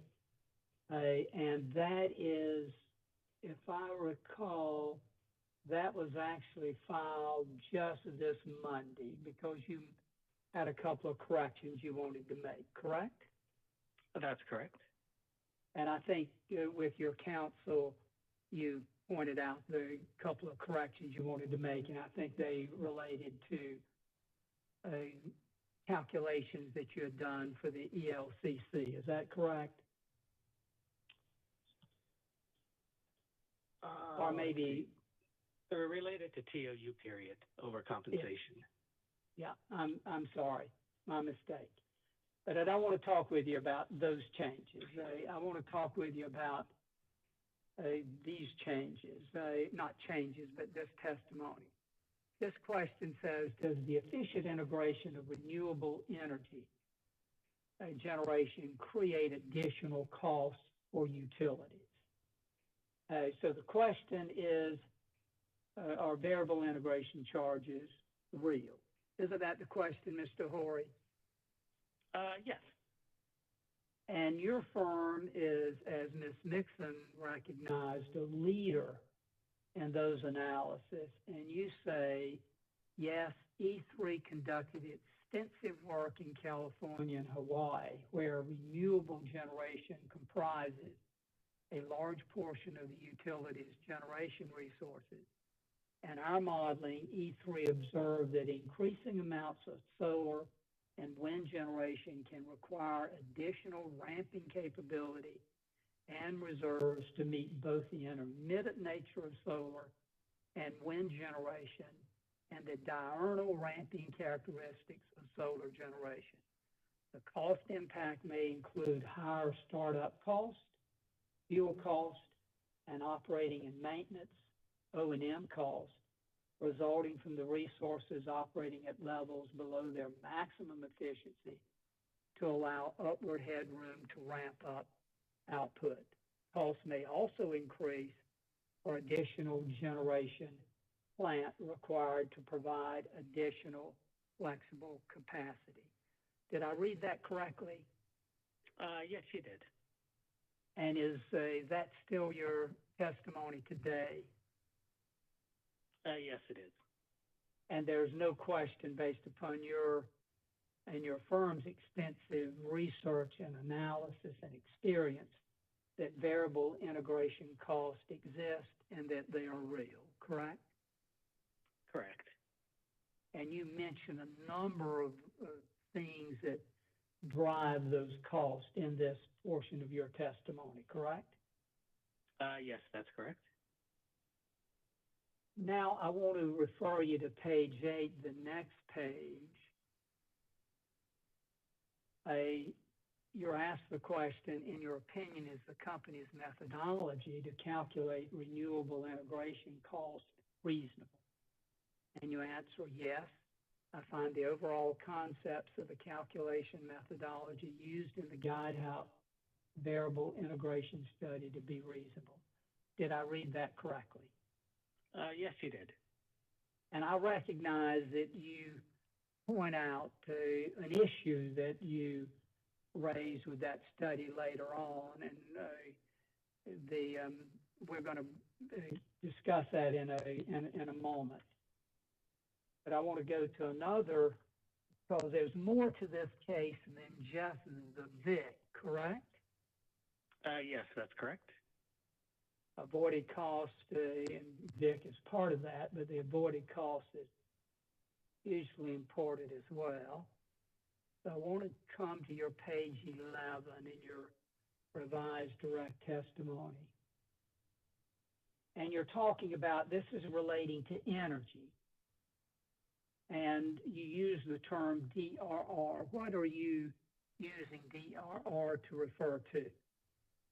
Oh, that's a differential revenue requirement method. So that's where you calculate cost under one set of case, and then you change the resource assumptions for the change case, and then the DRR is the difference in cost due to that assumed change in the resources.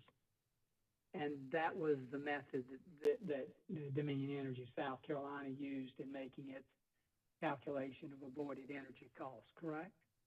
Yes.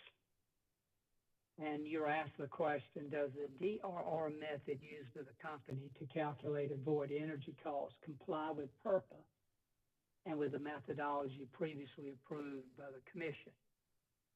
To that question, you answer, yes. The DRR method is one of the generally accepted methods for calculating PURPA avoided energy costs and is used throughout the United States. It is the same methodology used by DESC in docket number 2019-184-E and approved by the Commission in order number 2019-847. The company's use of a solar profile is reasonable to use for solar-specific QFs. Did I read that correctly? Yes, you did. And there's also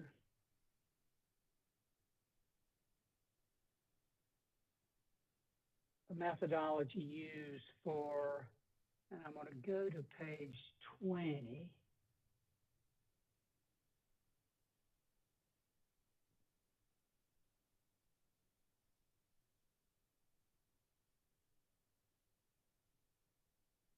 On the bottom of page 20, you are asked the question, does the methodology used by the company to calculate avoided capacity cost comply with PURPA and the methodology previously approved by the Commission?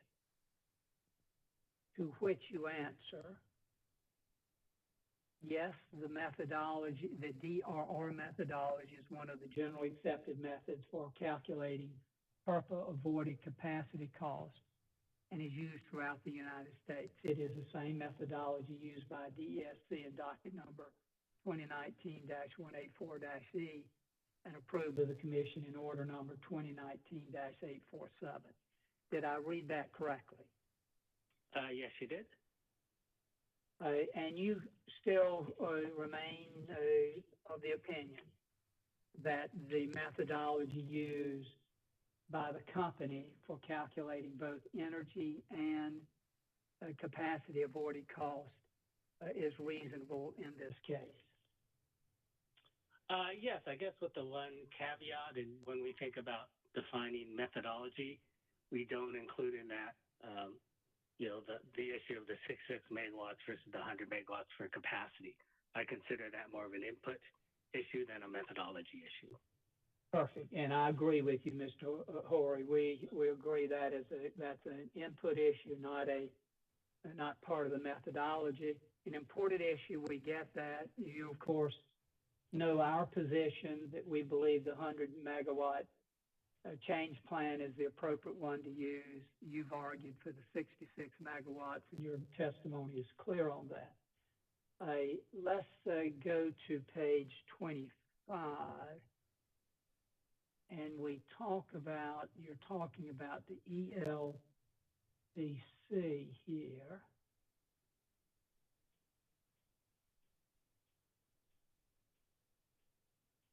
And you're asked the question, is it appropriate for DSC to rely on ELCC to determine the capacity contribution of intermittent resources such as solar? And just so we're all clear, you're using the abbreviation ELCC to refer to effective load carrying capability in that question, correct? Yes, that's correct. And your answer is, I'm not going to read it all, but your answer is yes, ELCC analysis were developed in the electric industry specifically for the purposes of determining capacity contributions from intermittent resources. Did I read that correctly? Yes, you did. And you went on to point out that E3 has been a leader in evaluating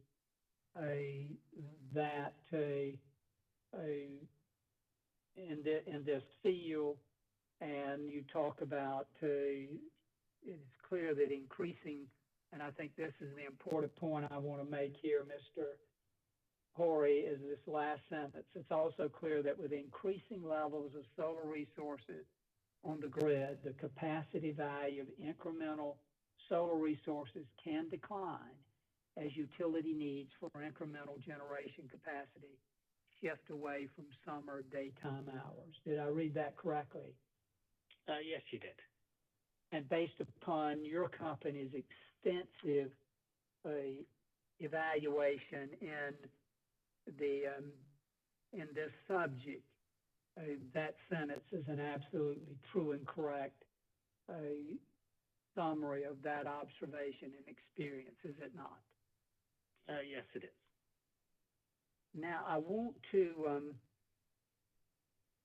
come back to your recommendation in just a moment, but I want to go to your rebuttal testimony. Do you see your rebuttal testimony on the screen? Yes, I do.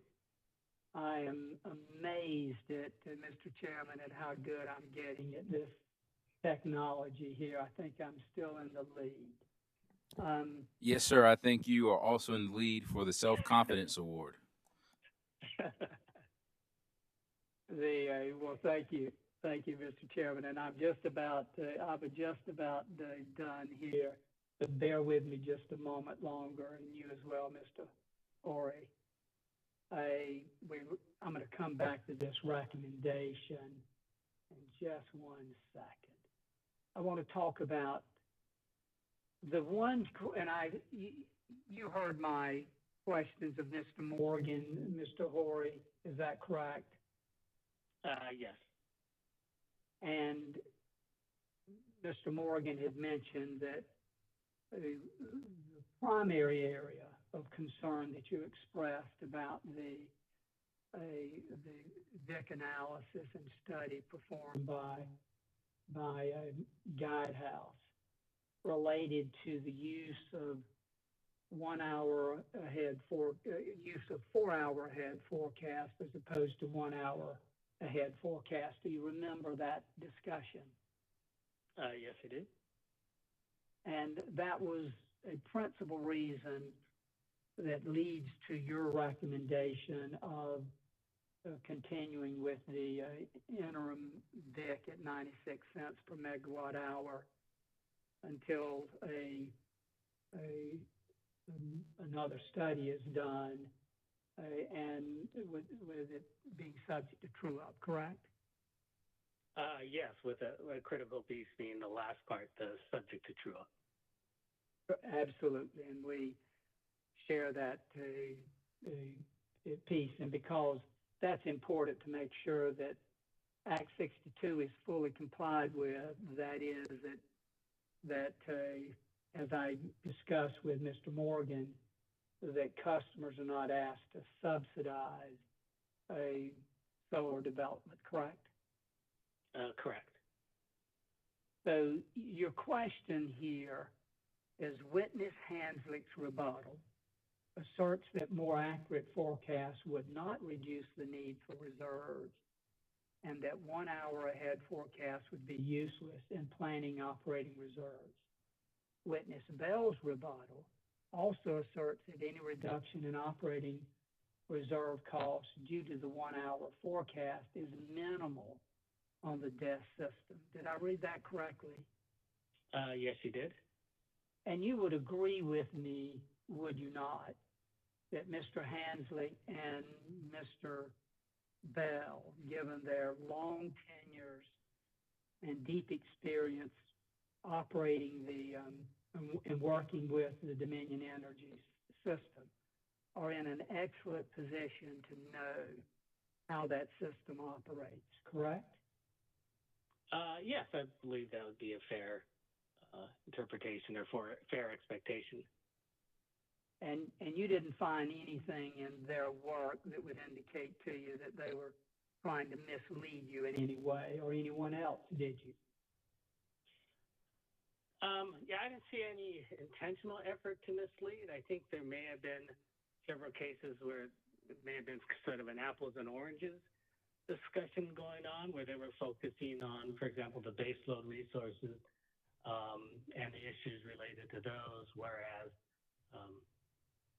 for the VIC charge and the effect of the shorter forecast period and increased accuracy would probably be more impactful on other resources, not the baseload resources. And some of those communications could just be communication issues. As much as we'd like to be as precise as we can, sometimes communications issues do lead to misunderstandings, just like you had to apologize to Ms. Nixon for her coming to a conclusion on one of your discovery responses when you meant something differently, correct?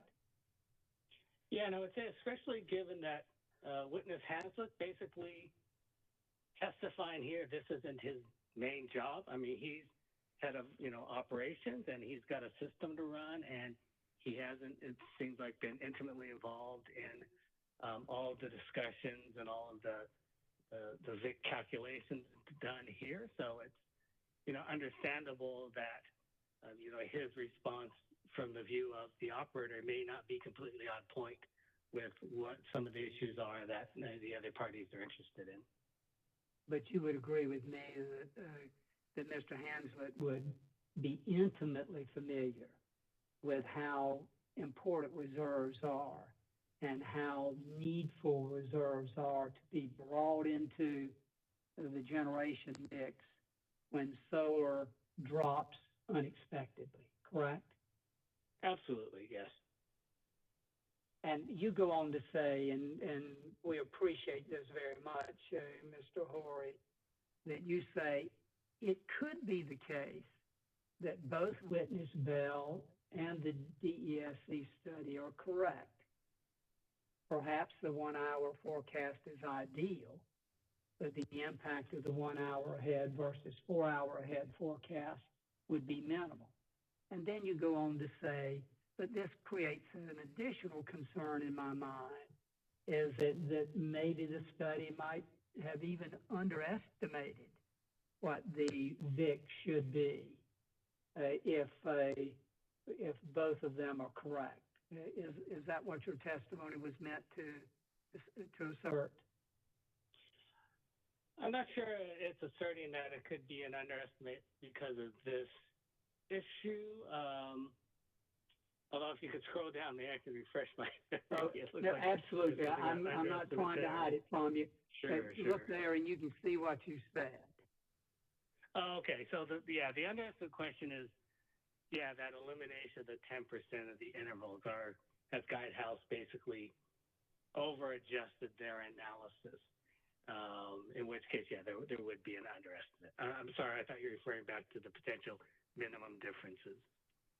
No, and excuse me if I was not clear. Could it also be true that Guidehouse the elimination of the 10% of the intervals was designed to account for the fact that this study is not trying to look at a 100-year forecast period, but is more designed to look at a 10-year, decade-long period where the company has observed, and Mr. David observed, and Mr. Hanslick observed, that over the last 3 decades, there's been an event in each one of those decades where the reserves were insufficient to meet the needs of the system and the customers, or some event that happened.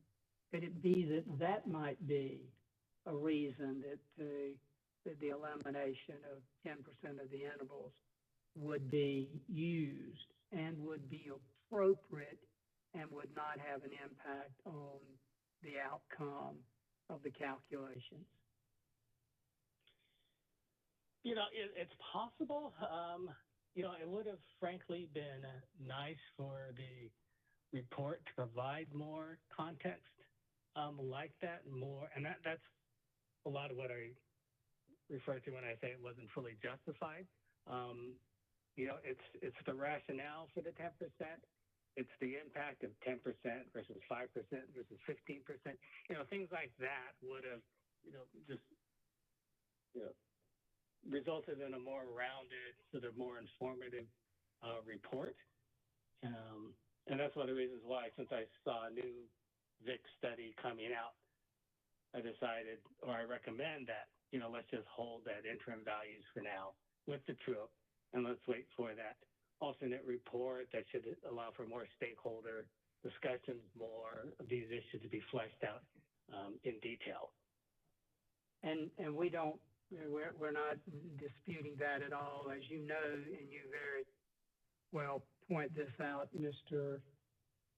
Ori, you say, and you're referring to Mr. Cassis's testimony, you make a recommendation in your direct testimony that the interim VIC be continued, subject to true-up, key point, as you say.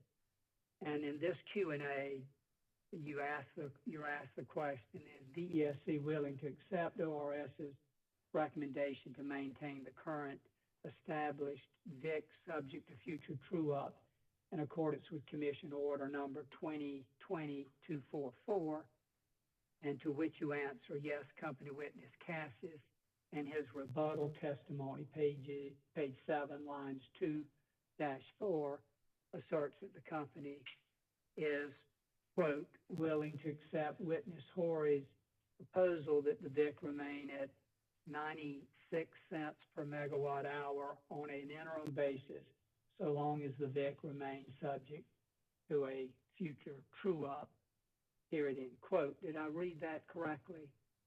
Yes, you did. So, and that's still ORS's position, still the company's position. I have one final question. Let's go back to your revised testimony.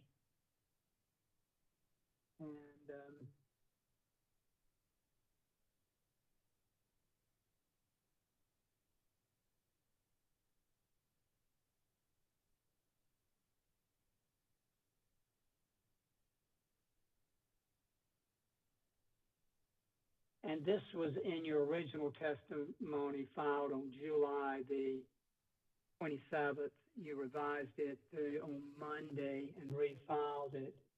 Remains in your testimony. In your opinion, were the company's filings in this docket reasonably transparent for your independent review and analysis? To which you answer, yes, the company provided information in its filings and data responses that allowed me to assess the reasonableness of its proposals to make important improvements to the assumptions and follow those changes through the model so that I could derive my recommended tariffs and PPA rates. Did I read that correctly, Mr. Horry? Yes, you did.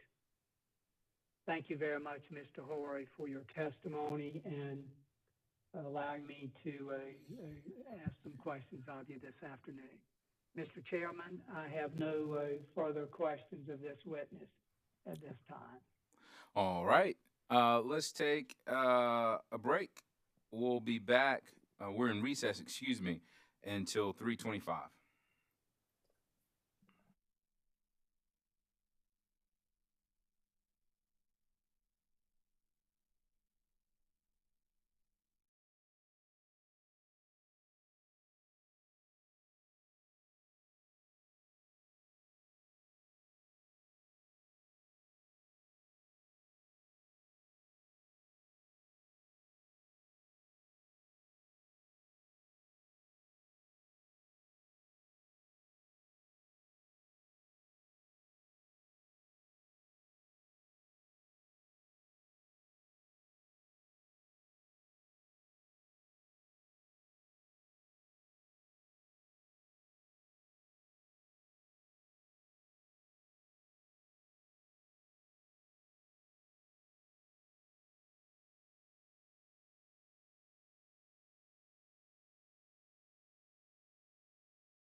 Good afternoon, ladies and gentlemen. Welcome back to the Public Service Commission of South Carolina.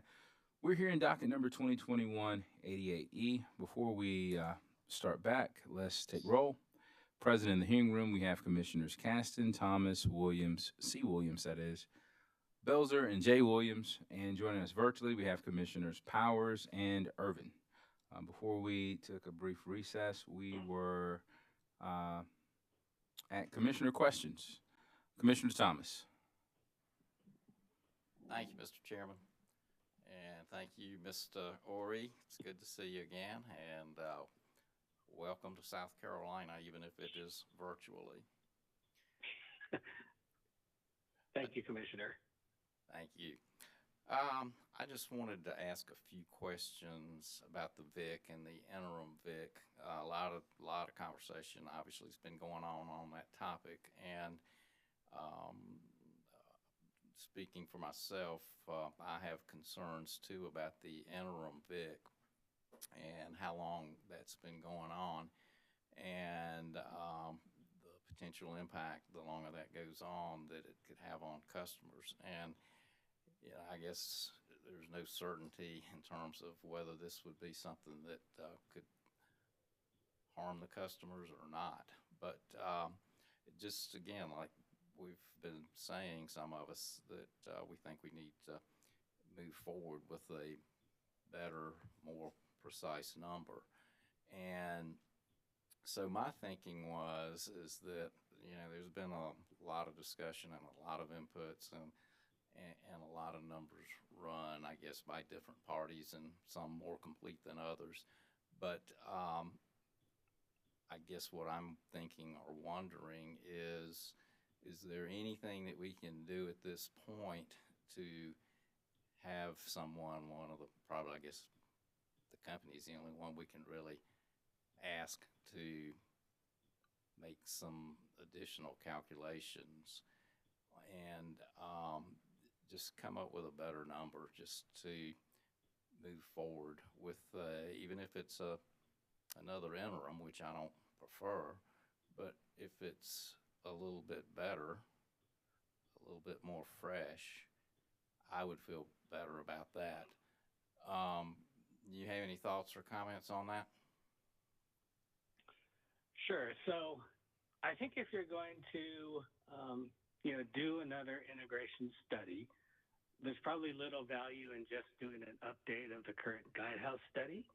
I think it would be far preferable to, bring in an independent consultant to do the work, probably use some model other than ProMod to do the work, and also get stakeholder feedback, through the process, so we don't just end up with, dueling models, which is, basically what we've had in this docket. The downside of that is going to be the time. I heard witness David talk about something like 3 months to do a VIC study, but unfortunately that's to do, I believe, a refresh of their current model. And so if you're bringing in a new consultant to do the work, you're probably looking more like, I would guess, 6 months to do that. And with the necessity of having stakeholder involvement, review, probably alternate cases run, et cetera, and the time to bring on a new consultant, you're probably looking more realistically at, I would say, like 9 months to a year to actually get a new VIC study done. The alternative, if you're looking at using numbers that are in the current docket, then, although my recommendation was to not adopt DESC's, current value or proposed value, because I saw a VIC study in the future. If you're not going to do that VIC study, then I'd recommend you use the Dominion proposed, the $1.86 per megawatt hour number. And I base that on, if I look at the numbers for DEP, although they are a different system, they are, I think, fairly similar. Their current VIC is 2.39. So, the 1.89 number of Dominion is kind of in the same ballpark as what's out there currently for DEP. And it's also fairly close, although lower than what I had previously proposed, the 2.29 number, which was initially, adopted in the original, Dominion 2019 case before the rehearing that adopted the 0.96 number. Okay. So, I guess from your perspective as being ORS witness, do you think that it would be wise to move sooner rather than later to resolve this issue? Certainly, I think there's great value in moving sooner on the VIC study. I've heard a lot of discussion around the uncertainty caused by having a true-up and what that does to the industry. Certainly there is some validity there. I think it can partly be addressed, or largely addressed, though, if in the rate you give, sort of a range. Basically say this is a current VIC, it's going to be subject to a true-up, and, other parties that propose that the VIC be, 1.89 or 2.29, or, something just to give, the industry some sense of how much risk there is in the trip, or maybe even cap potentially what the trip would be as something above what, Dominion's current proposal is. So that way you could still maintain the true-up and still provide some additional certainty to the investment community. Okay. Thank you. I appreciate that. That's all I have. Mr. Chairman. Commissioner Powers. Thank you, Mr. Chairman, and good afternoon, Mr. Horry. I wanted to ask you just a couple of questions. You've had a chance to review the not just the testimony, but you've obviously looked at the PPA and the different offers being made by and have you not?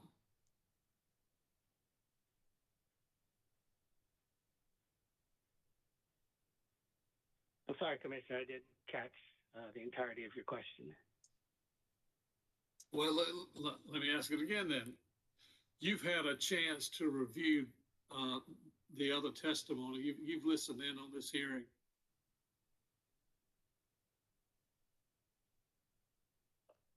I'm sorry, you broke up again. I don't know if it's on my side or on your side. Commissioner Powers? Yes, sir. Our live stream producers are telling me that you are freezing. Now, I can hear you, or we can hear you in here, but I don't know what's happening out there. You may want to try to ask that question again. Yes, in fact, I'll make it short. The insurance coverages that Dominion is recommending, which is a big increase, like the $2 million for automobile insurance, do you think that has a chilling effect on people applying in these PPAs? Yes, I appreciate the question, Commissioner. Unfortunately, those commercial transactions, that's not really an area of expertise for me. So, I wouldn't want to hazard an opinion on that. Okay. Well, that'd be all I have, Mr. Chairman. Mr. Chairman.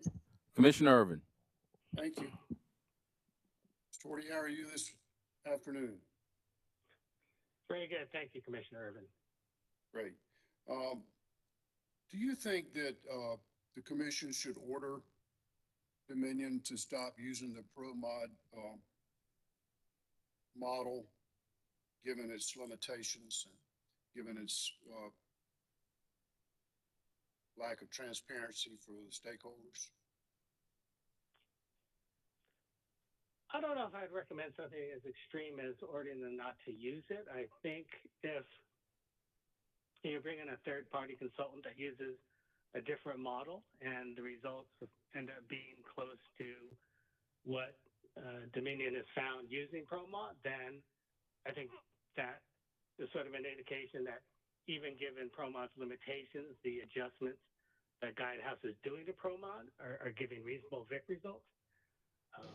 But certainly, I think for that independent VIC study, I think we would want to use something other than ProMod, because I think there are several questions about ProMod and the extra sort of manipulations or adjustments that Guidehouse has had to do in order to get ProMod to try to model the VIC. In fact, the limitations also affected your study and recommendations, did they not? They certainly do, and that's why I mentioned the results being sort of comparable to depth VIC charges. Now, I know there are different systems, but at least that gives me some comfort that, you know, the Guidehouse results, you know, probably are in the ballpark of what a VIC would be for Dominion. But being in the ballpark and actually calling it a ball or a strike is somewhat different, isn't it? Absolutely, and that's why I hope a VIC study by an independent party can be done so we can determine that ball or strike call. Now, I realize that you made a conclusion that the information that you were provided by the company, in your view, was, and don't let me put words in your mouth, but as I recall, you thought they were reasonably transparent. Was that your conclusion? Yes, and again, that was for the analysis and the recommendations that I made. The information that the company provided was, you know, transparent, sufficient, and adequate for that. However, there were, and as I understand your testimony, there were some limitations in your analysis because you didn't have complete information from the company like you did in the prior docket. Is that true? I mean, it didn't change my recommendations, but yes, I would have preferred there have been some additional information there. And what would that additional information be that you needed? Oh, that would have been more detail on, you know, the VIC study, the 10% exclusions, you know, what the impact of that 10% assumption is relative to, you know, other assumptions like maybe 5% or 15%, information on how that assumption compares to the 1 hour ahead forecast that the company witness David, you know, identified as the ideal way to do such a study. That sounds like a fairly long list of information that you needed. That's why I was somewhat surprised that you kind of reached your conclusion. Let's move on to another topic if we can. The problem that I see is that this interim VIC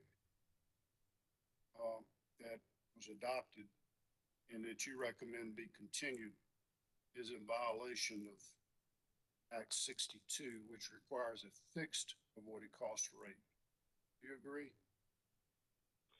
Yeah, and that is something I didn't consider in putting together my direct testimony. I just saw that that was the mechanism that was in place. So I just saw it as natural to continue that mechanism, but I made no evaluation of to what extent that is, you know, a problem being in conflict with the fixed price.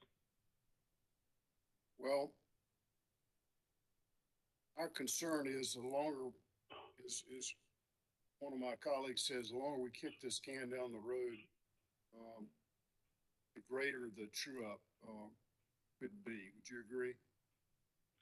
Yes, certainly that is a risk. And that could have adverse consequences for ratepayers or for the company, potentially, right? Well, I mean, certainly if there is a large true-up, I don't see that as affecting ratepayers because that's just going to be the fair amount, you know, whether that's a credit or whether that's additional collections. I think it's more a risk to the generators. Okay.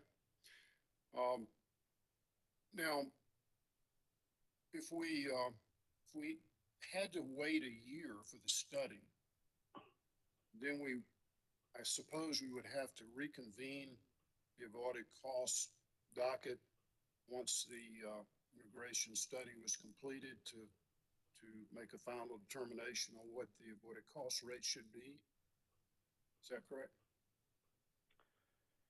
You know, procedurally, I'm not sure how much for the review, how much review there would need to be of the study, or depending how it's structured and the stakeholdering.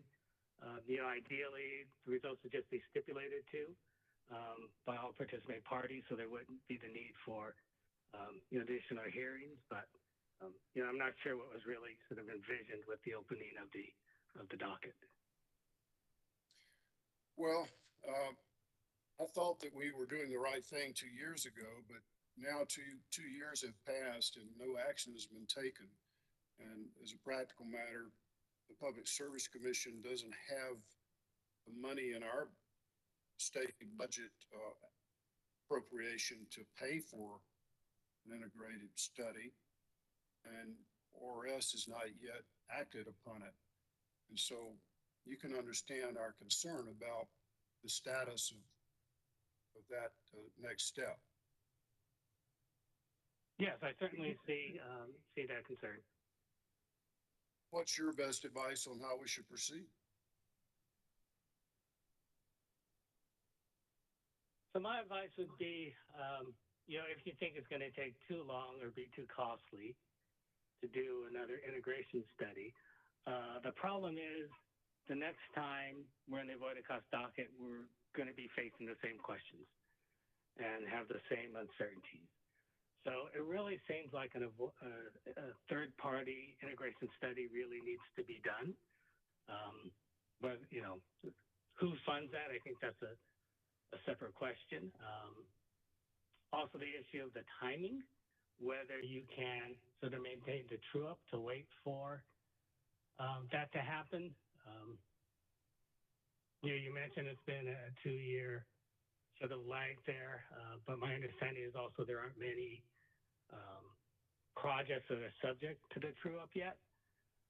So in a way, those lost 2 years aren't really that impactful. It's really just sort of going forward for the new projects. And there, I think providing that information on what the future VIC could be, providing more information to the financial community, I think that could be very helpful. And so I'd still recommend going with the true-up. Now, if you decide you can't go with the true-up, you just have to lock down a fixed price, whether it's because of timing issues or because of compliance with the fixed price requirement. Then I think although it's not clear how accurate it is, I think the desk 1.86 number is the best number out there. And you mentioned something that I did want to ask your thoughts about, and that is that we've had no PPAs from QFs in the last 2 years. How do you think that is? Well, you've had several parties who are much closer to this provide their opinion. The one thing I will chime in on, though, is being a business owner, actually being in charge of our sort of COVID protocols at the office. I know how disruptive COVID has been. I know how hard it's been to obtain supplies. I know what the impact has been on shipments coming in from overseas, et cetera, raw materials. So, I think some, potentially large part of that slowdown is COVID related. But, how much of it is COVID versus how much of it is pricing versus how much of it is just investment community uncertainty. I couldn't come up with numbers. Thank you, sir. I have no further questions. Thank you, Commissioner. Commissioner Caston. Afternoon, Mr. Ori. Good afternoon, Commissioner. I know you've been asked this more than once, but I'm going to ask it too. Was ORS, or you as a consultant to ORS, hindered in any way from performing your review because of any lack of transparency of Dominion? Hindered, no, I wouldn't say I was hindered in my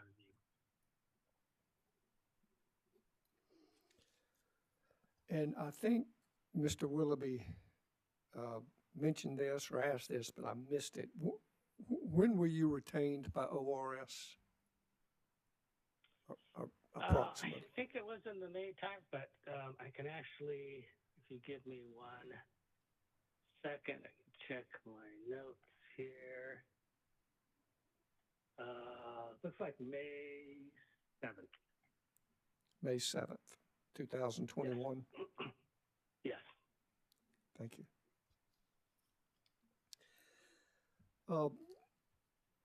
Relative to gas price projections,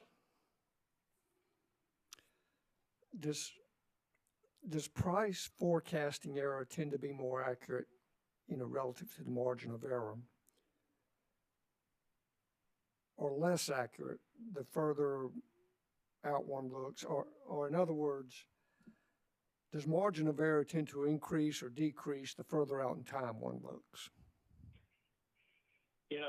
That's a great question. Based on a lot of discussion I heard in the hearings, I actually went and looked at the EIA forecast. In 2020, they did this amazing thing where they published a retrospective looking at all of their past forecasts and how accurate they've been. And if I pull up the numbers, and they show their own so looking at all of their forecasts going back to 1994, on average, if you take their forecast and look 5 years out, their error is 49% up or down. If you look 10 years out, their error is 62% up or down. So clearly, the further out you go, the greater the error on average. So that would tell me things such as avoided cost, the narrower time frame band. In other words, the closer period, or the least time you look out, the better margin of error, the lesser risk of. Yes, I would agree with that, and I'd also point out that what this retrospective look shows is forecasting is hard, and even the EIA forecasts, they're not perfect. So just because they're put out by the EIA doesn't mean, that is the right forecast. It's subject to error just like anyone else's forecast. It is easy to predict the past, isn't it? Absolutely. Speaking of looking ahead, relative to 1 hour ahead and 4 hour ahead forecast, my understanding from a desk witness, and I think it was Henslick, could have been others, was 1 hour ahead info is certainly possible and doable, or there are services, I guess, that do that. But the limiting factor is Dominion's ability to be able to respond that quickly, primarily because of their generation mix.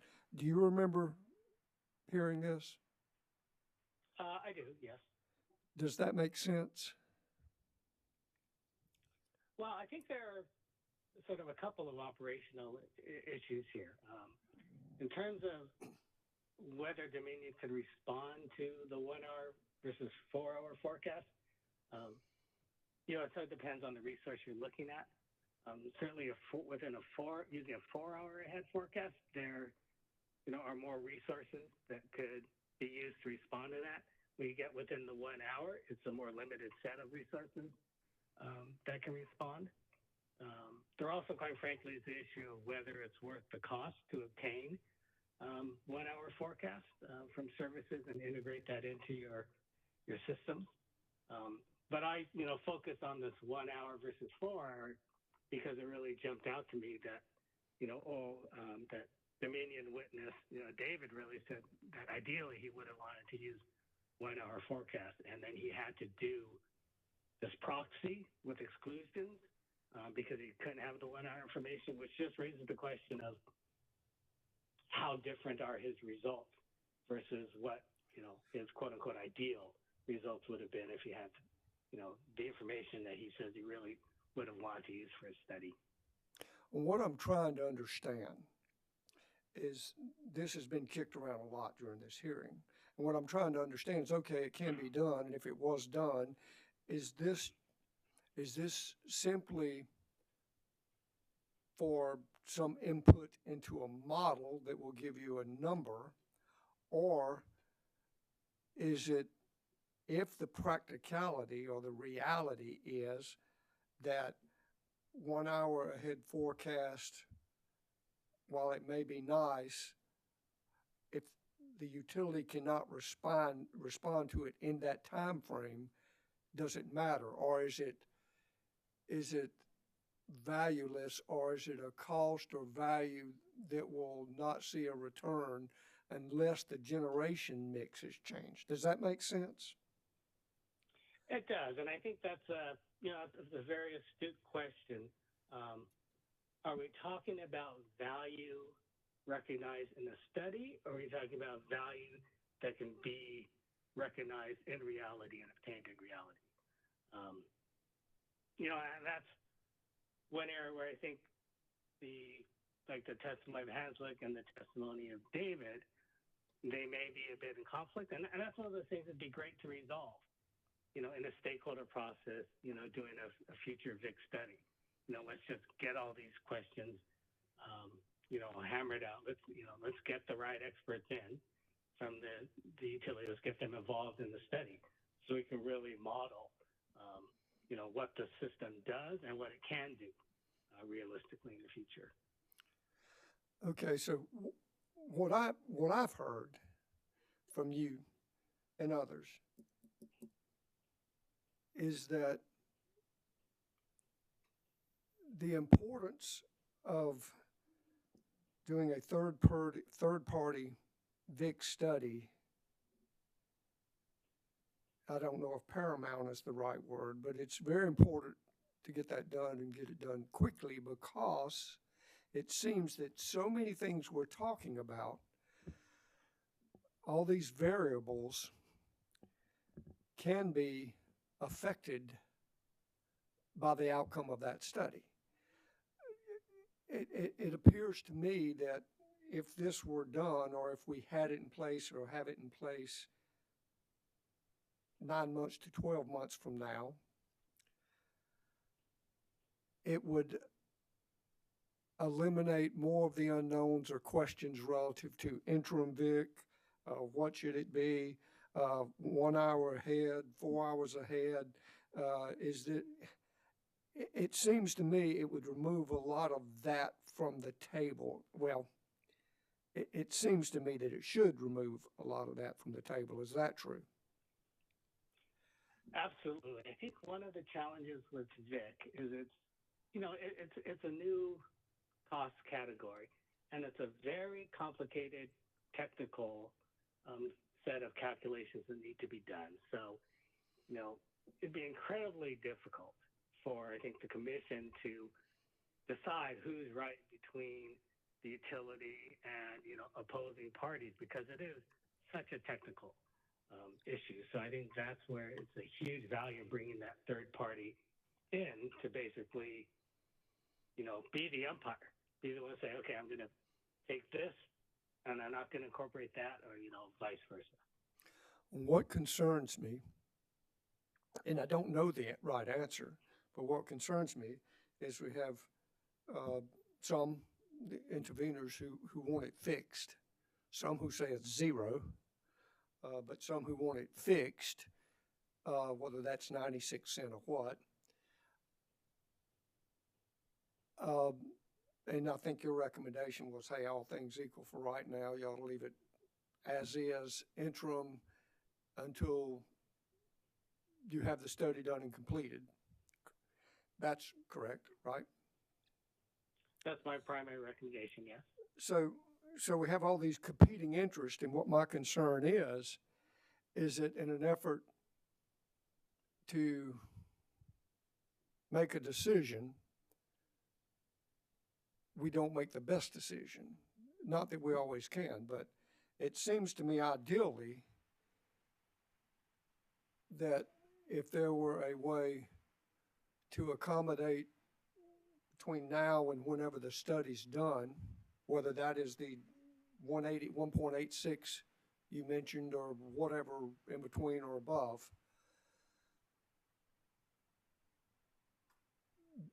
perhaps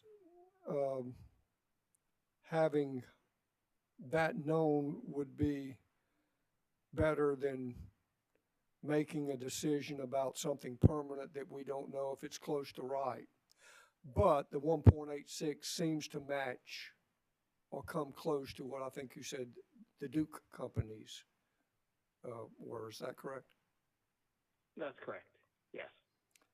Now, I know I just said a lot, but, and I'm not exactly sure what the question was there, but if you have any great seed of wisdom, share it. Well, Commissioner, I think I expressed all the wisdom I possibly have on this topic in talking with Commissioner Irvin earlier. So, I think it's a matter of, again, I recommend, that the study be done because I think you're going to have to do that regardless because there's too much conflict here. I recommend the interim be kept with a true up. If you have to fix a number, then I think it's the 1.86 number is the best number out there. Yeah, I think that's, in summary, that would be my recommendations. And if this commission, say, pick that number, you would still recommend that the true up stay in place until the study is done and that is known, correct? Well, I think if a true up stays in place, then the actual level of the interim VIC isn't that critical. And that's why I recommend you just staying with the 0.96 number, in my testimony, because I felt, well, if you're going to do a true up anyway, why bother changing it? And then just true it, why not just keep it? But certainly the best thing to do is to, maintain a true up because that really would protect, ratepayers and be fairest to generators. I understand. I think that's it. Thank you so much. You've been very helpful, Mr. Horry. Okay. Thank you, Commissioner. Chairman Williams. Commissioner Williams, you have the floor, ma'am. Thank you. Good to see you, Mr. Horry. Thank you for your testimony and advice that you're bringing to us. Thank you, Commissioner. I want to drill down a little bit more in the same arena of the VIC.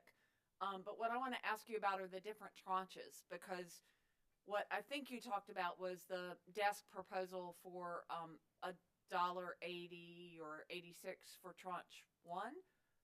But are your recommendations that you've given my colleagues, are they for all of the tranches, for a particular tranche? Stop with that. So that's a great question. So the numbers I've been talking about are for tranche 1. And my hope is we have a new VIC study before we need to worry about tranche 2. But I don't recommend that these numbers be the same for tranche 2. I would expect tranche 2 VIC charges to be higher than tranche 1. Okay, thank you. One of the intervener witnesses proposed that desk should use, that we make our decision based on recent historical operating reserves to evaluate whether there's a need for the VIC. Does that approach make sense to you? And if so, or if not, why? Yeah, the problem with that is, there's a big difference between what operating reserve requirements are and what operating reserve just happen to be. And I think, that approach just conflates that too much. So, really the best way to come up with what the incremental costs are for solar integration, are to, conduct a good VIC study. Well, I think the point was that it suggested that because operating reserves weren't going up, that there was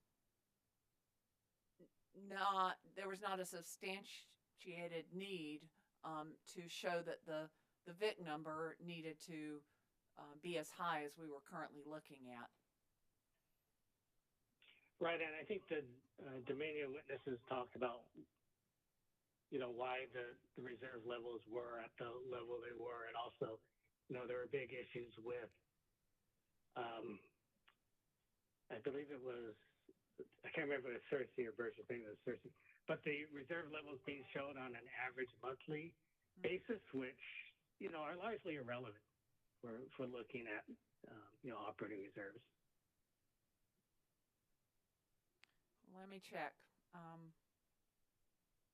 No, I think that's great. Thank you very much. Thank you, Commissioner. Any more questions for Mr. Horry? Redirect. Mr. Chairman, this is Chris Huber for ORS. We have no redirect. Thank you. All right, Mr. Horry, you may step down from the witness stand. You are excused. Is there anything else? Mr. Chairman. You're welcome. Good to see you again. Is there Good to see you. anything else from the Office of Regulatory Staff? No, Mr. Chairman, that concludes our presentation today. Of course, pending the filing of the London Economics Report. I know the Commission gave all parties the ability to file supplemental testimony if they chose to, but this concludes our presentation today. All right. Thank you very much, sir. Are there parties who wish to have brief closing remarks for this portion of the hearing? Parties who wish to have brief closing remarks, anyone? Mr. Chairman, this is Bland Holman with Pine Gate Renewables. I think at this point, given, and I was the one that I think made the suggestion for closings, but given that we do have a hearing that's resuming here in October, and that there's going to be a little additional discovery on some of the matters that have been brought up in the hearing here, and subsequent testimony by Mr. Burgess, I would agree with Mr. Willoughby, who originally said that closings following that conclusion of that hearing may be a better use of time. All right. Well, I did ask about closings based on your request during at the start of the hearing. So if you don't want closing arguments, and I haven't heard from anyone else, I think it's safe to say that all parties would rather close at the end of the hearing in October. With that said, we are in recess until then. Thank you. Thank you, Mr. Chairman and members of the Commission.